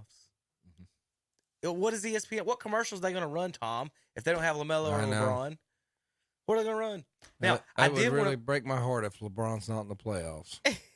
That would just break my heart. I wanted to pull up for you. Well, he's already talking about coming back to Cleveland. He's not coming back to Cleveland. That's what he's saying. No, that's what. Did he say that? Where's he the said quote? he was not. He said on at the All-Star game that he would not close the door on doing that.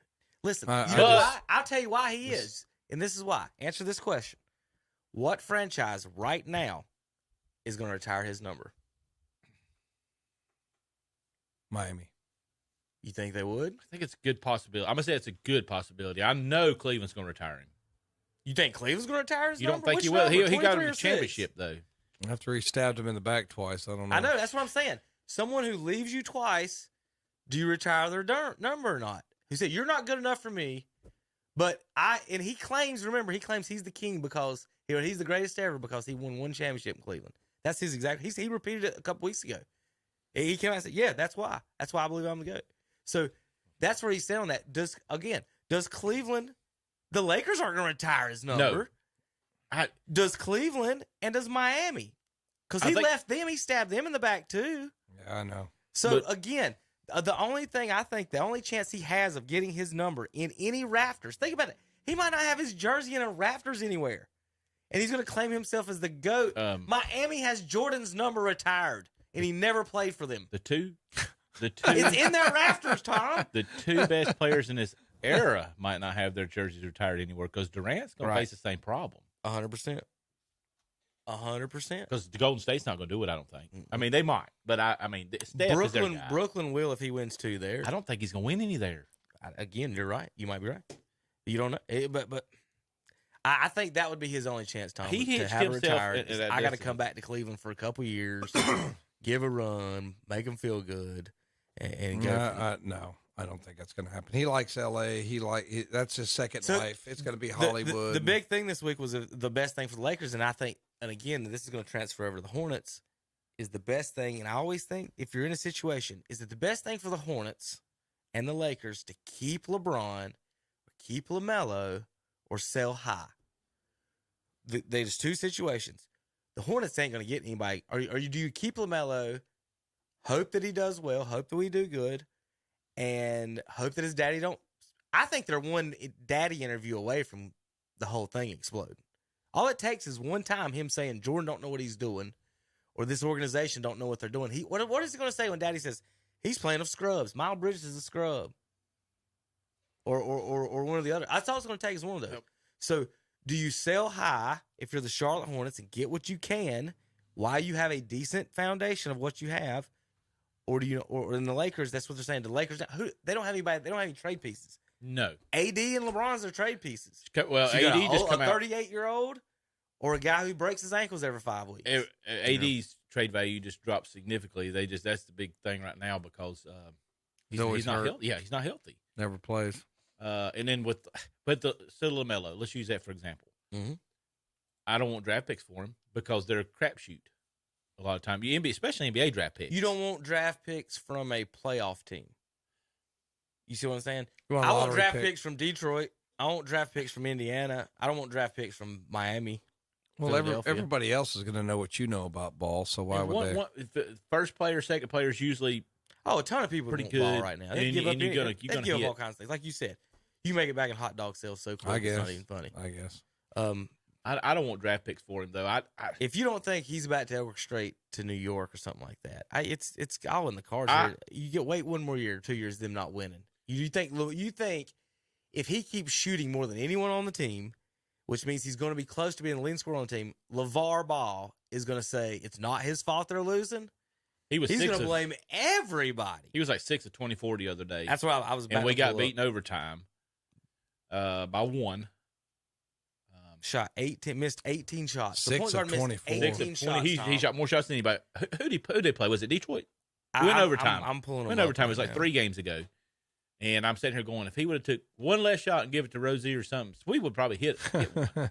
That's a lot of shot. I mean, second leader was Rozier. I think he had 23. Lost in overtime by 1. Rozier had 33 points, Tom, and our point guard missed 18 shots. Not took 18 shots. And if you want to know what that means, Kevin Durant's career average is 18 shots per game.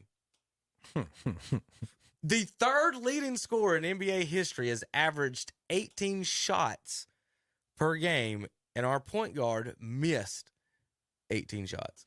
It's so stupid. It's stupid basketball. It really is. And he got so why didn't he only play 8 minutes the other night? He's been getting in foul trouble like crazy the past few games. And then against Cleveland, and I tweeted this out that, hey, and I do it every time that he does it because it happens quite a bit. You know, Zach, they won by a lot. Ball didn't play much. Yeah. I'll tell you what. So, hold on real quick. They beat the Cavs, the 6th seed or 5th seed in the 6th seed in the East, by 21 points. LaMelo plays 8 minutes. Shot 3 shots. Took 3 shots. And that's it. Had 2 points. Why do you only play 8 minutes? 4 fouls. 4 fouls, Tom. Okay. He had 3 in the first quarter, basically. Oh, that's great. So, again, he says he's like, I don't know where I'm at after. That's solid. Right. So, the issue we're having here, again, is the point guard taking too many dang shots. 100%. I'm going to. If he don't even play, Zach, and they win by 22 against a playoff team, when he scores the most points, they're 4-12. 4-12. That means when LaMelo Ball does not lead the team in scoring, they are 27-21. 6 games over 500. Now, Tom, your favorite guy, Gordon Hayward, when he plays the last 2 years, their overall, last year there were 3 games over 500 when he went out. This year there were 3 games over 500 when they went out. Since then, they tanked in both situations. So you've been right on him. He's a solid, good basketball player. Mm-hmm. You have to take account of him. He's not consistent between this 10 to 25 point games, but he keeps the team in games. So Zach, he just can't be out there. So I would trade, honestly, just because, again, from the starting point, the Hornets' best part would be to trade for something. Huge. They're the 10 seed. If we can get something going and we can slide up a little bit, Montrezl Harrell's going to be a huge pickup for us. He's led the league. I mean, he's led the team in rebounds multiple times since we picked him up. You see, it's 11 and 9. All right. So Zach, you keep seeing people say LaMelo changed the culture. Tom, change the culture. He's changed the team. Okay, let's do this. So how did he change the team? Did he make them win more? Let's go. Where are these at? Dang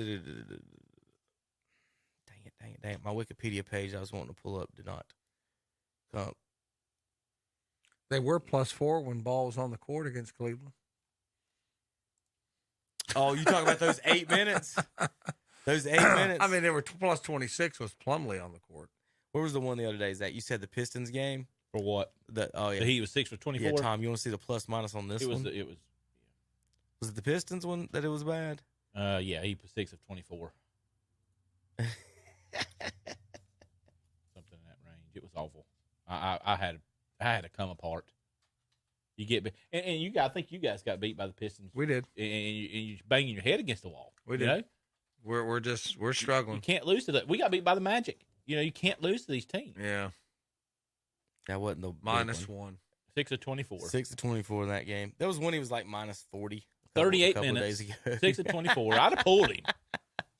He's pretty awful. It's just not a team basketball situation where. He is not a team player. They need. He is a LaMelo Ball. If they get a defensive guy, they need some centers.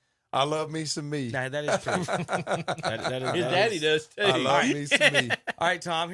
So right now this is the thing. They changed the culture. They changed what the Hornets are going to be. They're better.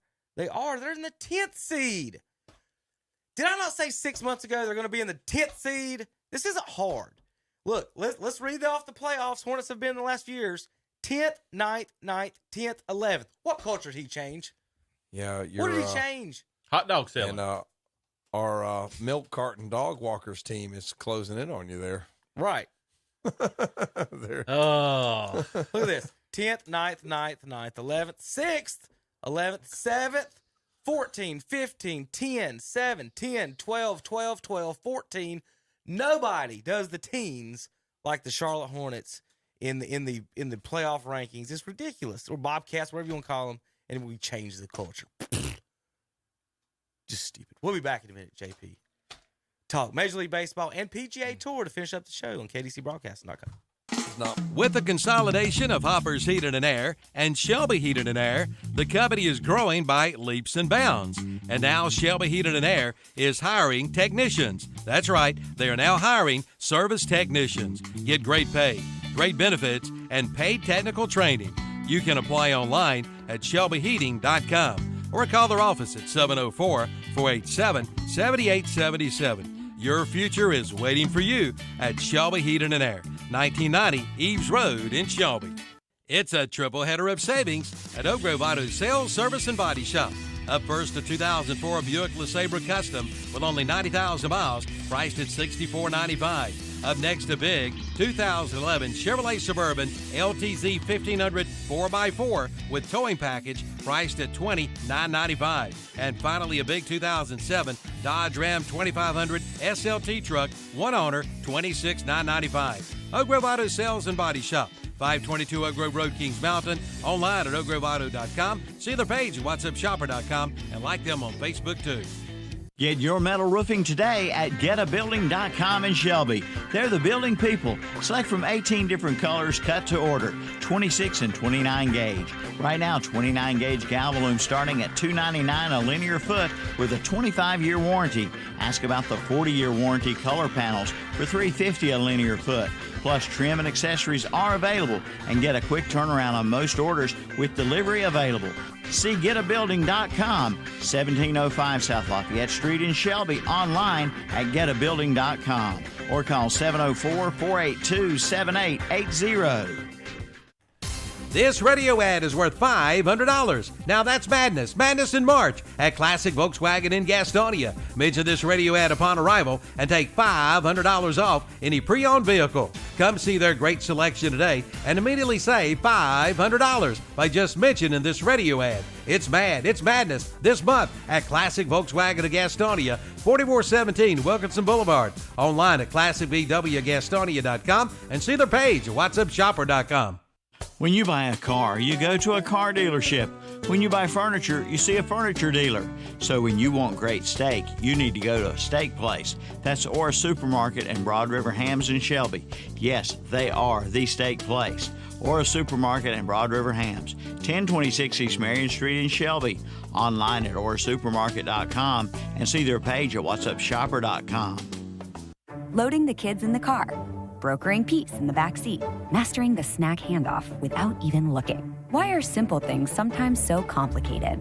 Thankfully, with auto owners, insurance doesn't have to be one of them. We work with independent agents who keep insurance simple, so you can worry about more important things, like figuring out what's growing in that cup holder.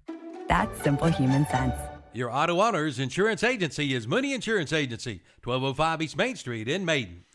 And we're back on Saturday Morning Sports Talk. We're in the last leg of the race, or at least they are. Me, I'm in here just waiting to go. Leg of the race. Tom, that is one thing that, we talk about athletes bigger, faster, stronger. We got better HGH, better all this other stuff. Anybody beat Secretariat's record still? Nope. Anybody outrun him yet? It's been 50 years. Nope. Jordan's the GOAT. Want to remind our listeners one more time that Shelby Heating and Air, bringing you Saturday Morning Sports Talk. Give them a call, 704-487-7877. Call the best. Call Shelby Heating and Air for your heating and air needs. All right. Let's see. Major League Baseball, they have postponed it, Tom, 2 weeks. I don't know. We're talking about how the fans are going to do and whatever. We'll see. The TV contracts really hold it up. I'm more concerned about the universal DH. They're going to play some baseball. They're going to get some games in. I, for one, would like the 80 to 100 game range anyway, with an expanded playoffs. I'd much rather see 7-game series of half the league in like the NBA does half the league. Now they got 10 in each conference. If they put 8 from each one and then played it out 7-game series, I think that would be the purest, way more exciting and fun to watch. Purists will never let it happen. That would be so fun. 100 games, 16 teams in the playoffs, 7-game series throughout, and let them battle it out. And I would much rather watch that type of baseball than the drawn out of, again, as a Cardinals fan, even if we're in contention, Tom, I don't even have to check till July. Till the All-Star break. I don't even have to look. And so when they say we're going to miss the first 2 weeks in May or April or March, whatever it is, I'm like, nah. If they didn't start baseball in June, I think I'd be fine with that. Start baseball in June and play to November like they always do. I think that would be fine. I think people would enjoy it. I think it'd be a better product. But, the money thing. The money. So it's not going to happen. Right. From what I've read, the MLB PA Players Association is supposed to write a written letter and send it to them. They're trying to help the younger players. They are. Yeah. And right. And to me, and I don't have a problem with that. I'm agree with what Kevin said. One game, they're paying, so why don't they just say, it ain't never going to go back on the players, but players, quit taking so much of the chunk. Baseball players have gotten away with not having a salary cap. And whether or not you believe in the free market or not, it does make it more fair, and it does make it able to say, well, Mike Trout, we can't, we can afford to give you $70 million, but if our cap is 100, now we can't. We do have to pay the lower people. You do. That's why Cody Zeller's making $10 million. If there was no salary cap, Cody would be getting 2, LeBron 70. That's how that would work if there was no salary cap. That's why it gets moved around. That's what. So, Tom, in the football and the quarterbacks, we were just talking. Do you want to pay them 25 or do you want to pay them 40? And baseball don't have that, so you get these guys. That's why, Zach, they're arguing over $100,000 or $150,000 for the most part between rookie for the guys on the lower levels, the guys that don't have the time, and they're getting it's like $600,000 to $700,000 is what they're arguing over. Yeah, $600,000 to like $750,000 or something. That's one of the things, obviously. But again, I know when you add that up across the sport, that's a lot of money, but it really ain't for what the TV's paying them, and you could take that at Mike Trout's salary probably. So I don't know. Baseball's got so many problems. I don't know if Manfred. A lot of people don't like Manfred or hate him. I'm not sure. I'm not sure anyone who calls the World Series trophy a chunk of metal should be in charge. Is that? I know. Is that an appropriate assumption of that? No, it's just strange. Baseball's got some issues, and it's got cultural issues. I mean, it needs to change. You need to make it. People are tired of the Yankees, Dodgers, and Red Sox. So I mean, make it more competitive. Make it fun to where everybody has a chance. Do you believe they need a salary cap? I mean, that's football's model. Yeah. Football's model is basketball you can't hockey too. You can't be the Yankees or Red Sox and buy all the best players and have them all on your team, and then your smaller market, your Kansas Cities, your Clevelands, your St. Louis can't compete. So it's just not interesting. What made the NFL playoffs interesting? Any of those teams that were in the playoffs could have won the championship. Man, it's interesting. It's fun.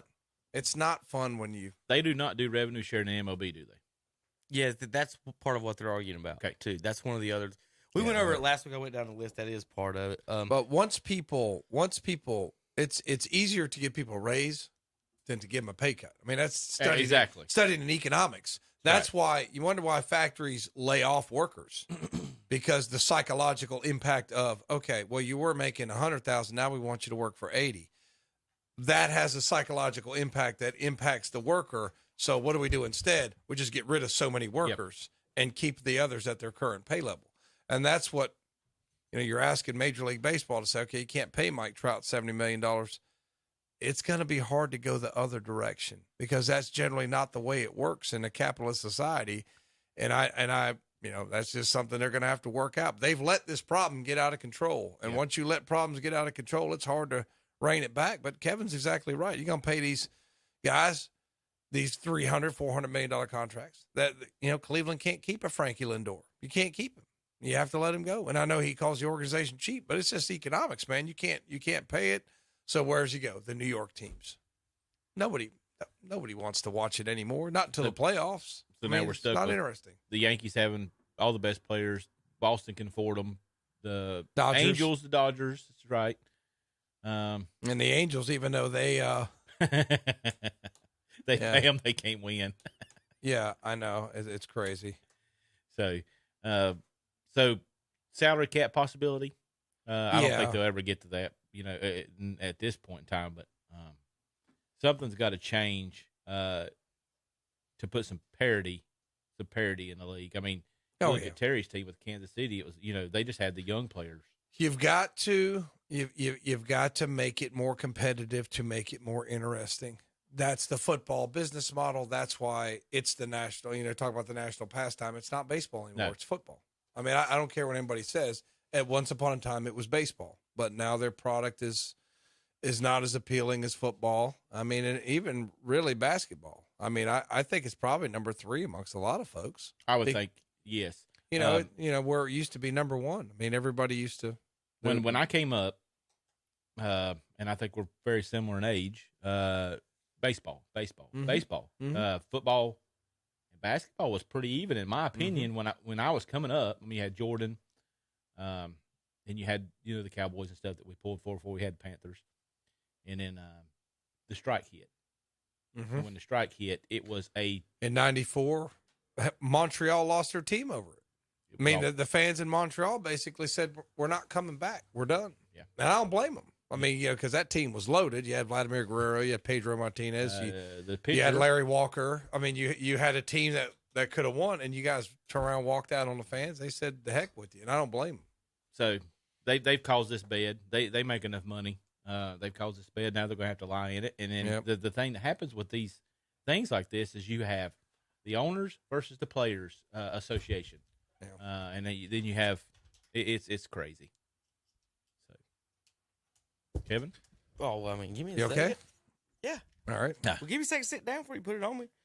Now we're just basically going on the same old baseball needs a new business model. All right, a couple news and notes. Steven Adams recorded an assist and an offensive rebound in every one of his last 41 games. Is the longest streak this season. Second longest is 25. The longest streak in NBA history with at least one assist and one offensive rebound is 102 games. Sir Charles Barkley with that. That's one stat of the day. All right, here's another stat, Tom. Top 12 TikTok followers by a college football team.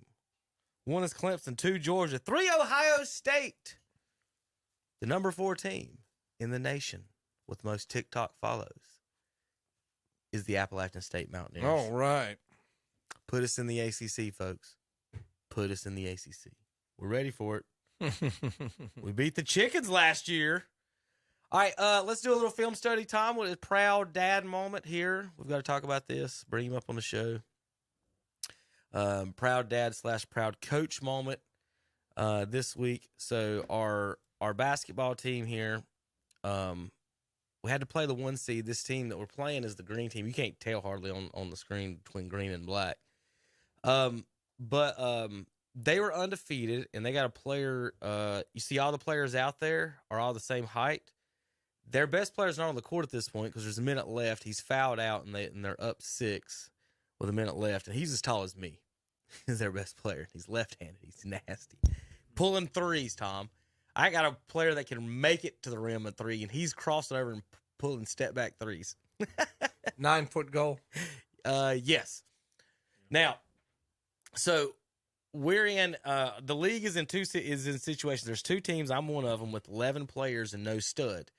The other 2 teams have 7 players and 1 stud. So their studs never come out the game hardly. So we have to play kids that aren't that good against these guys. So it's playoff time anyway. Into the first quarter, the score.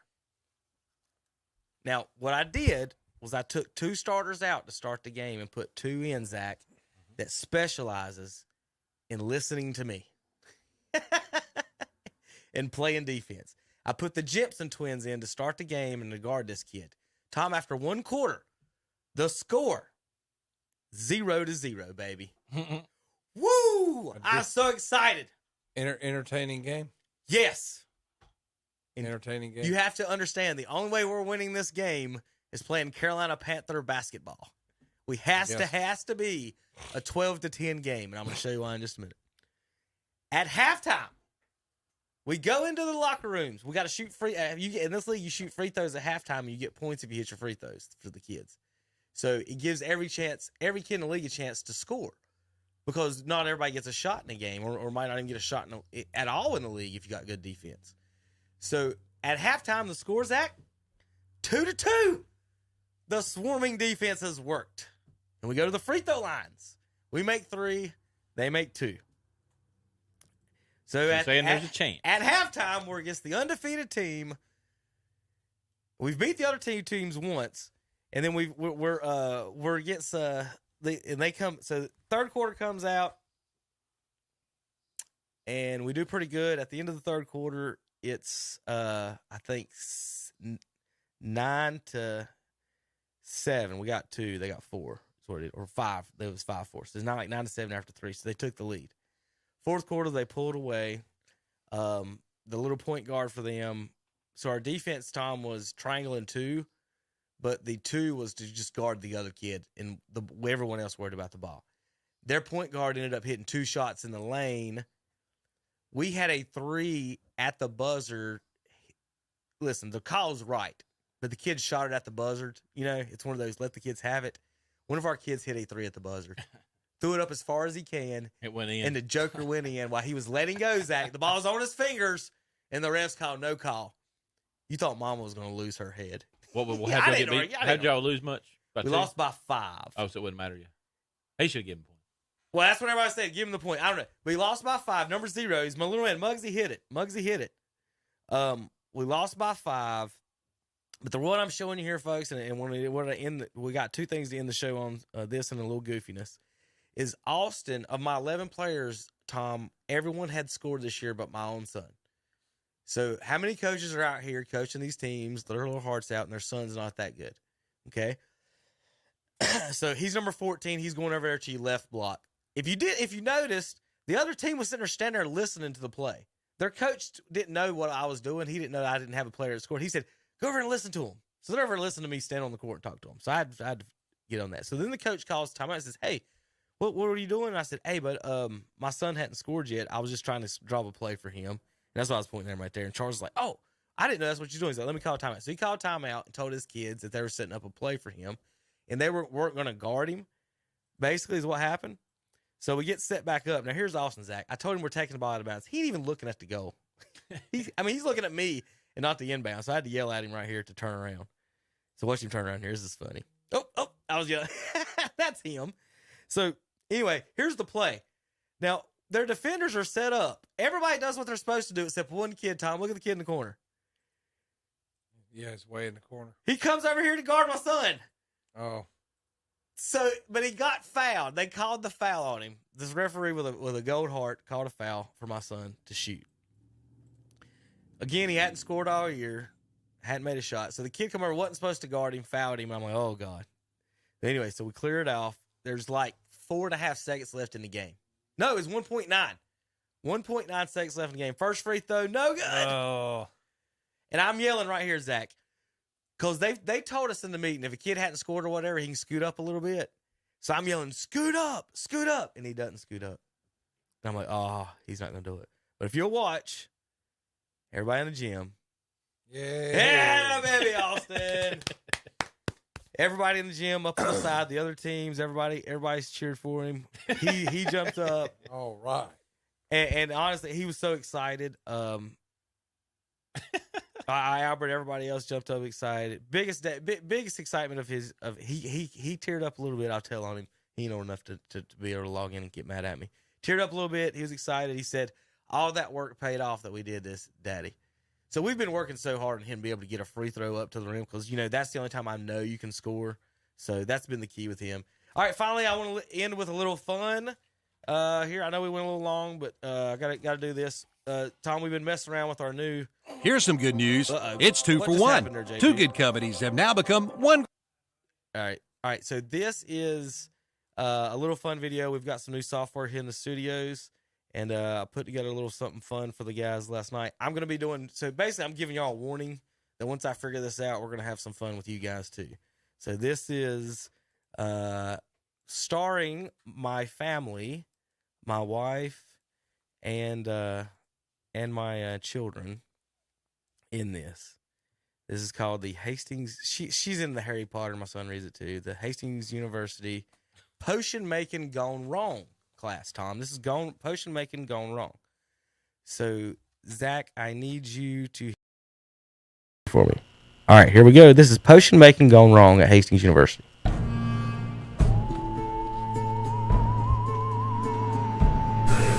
The stick. Hello, I'm Austin. Hello. Why am I in the woods? Why am I in the woods? Welcome to Miss Hastings' potion class today. Today we're gonna mix up something explosive. Let's get started.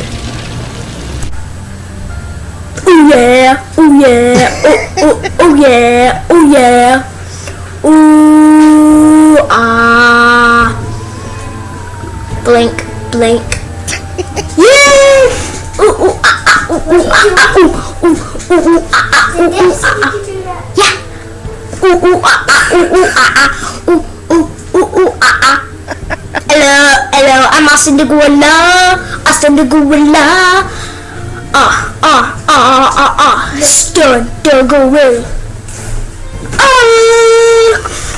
Yeah. I'm Isabella Unicorn.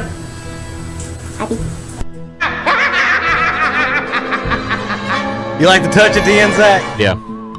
And that's it, baby. We'll see you next week. Saturday Sports Talk, KTCBroadcasting.com.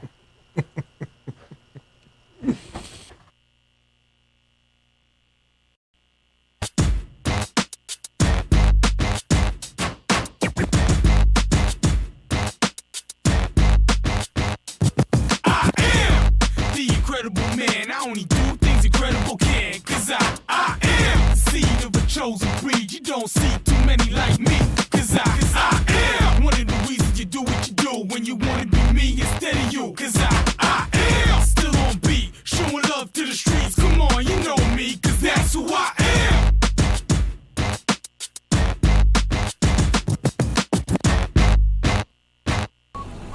Well, another big truck has arrived at Hendrick Appliance and Mattress Center in Shelby. This time it was filled jam-packed with scratch and dented refrigerators. All kinds, all styles. The showroom is full.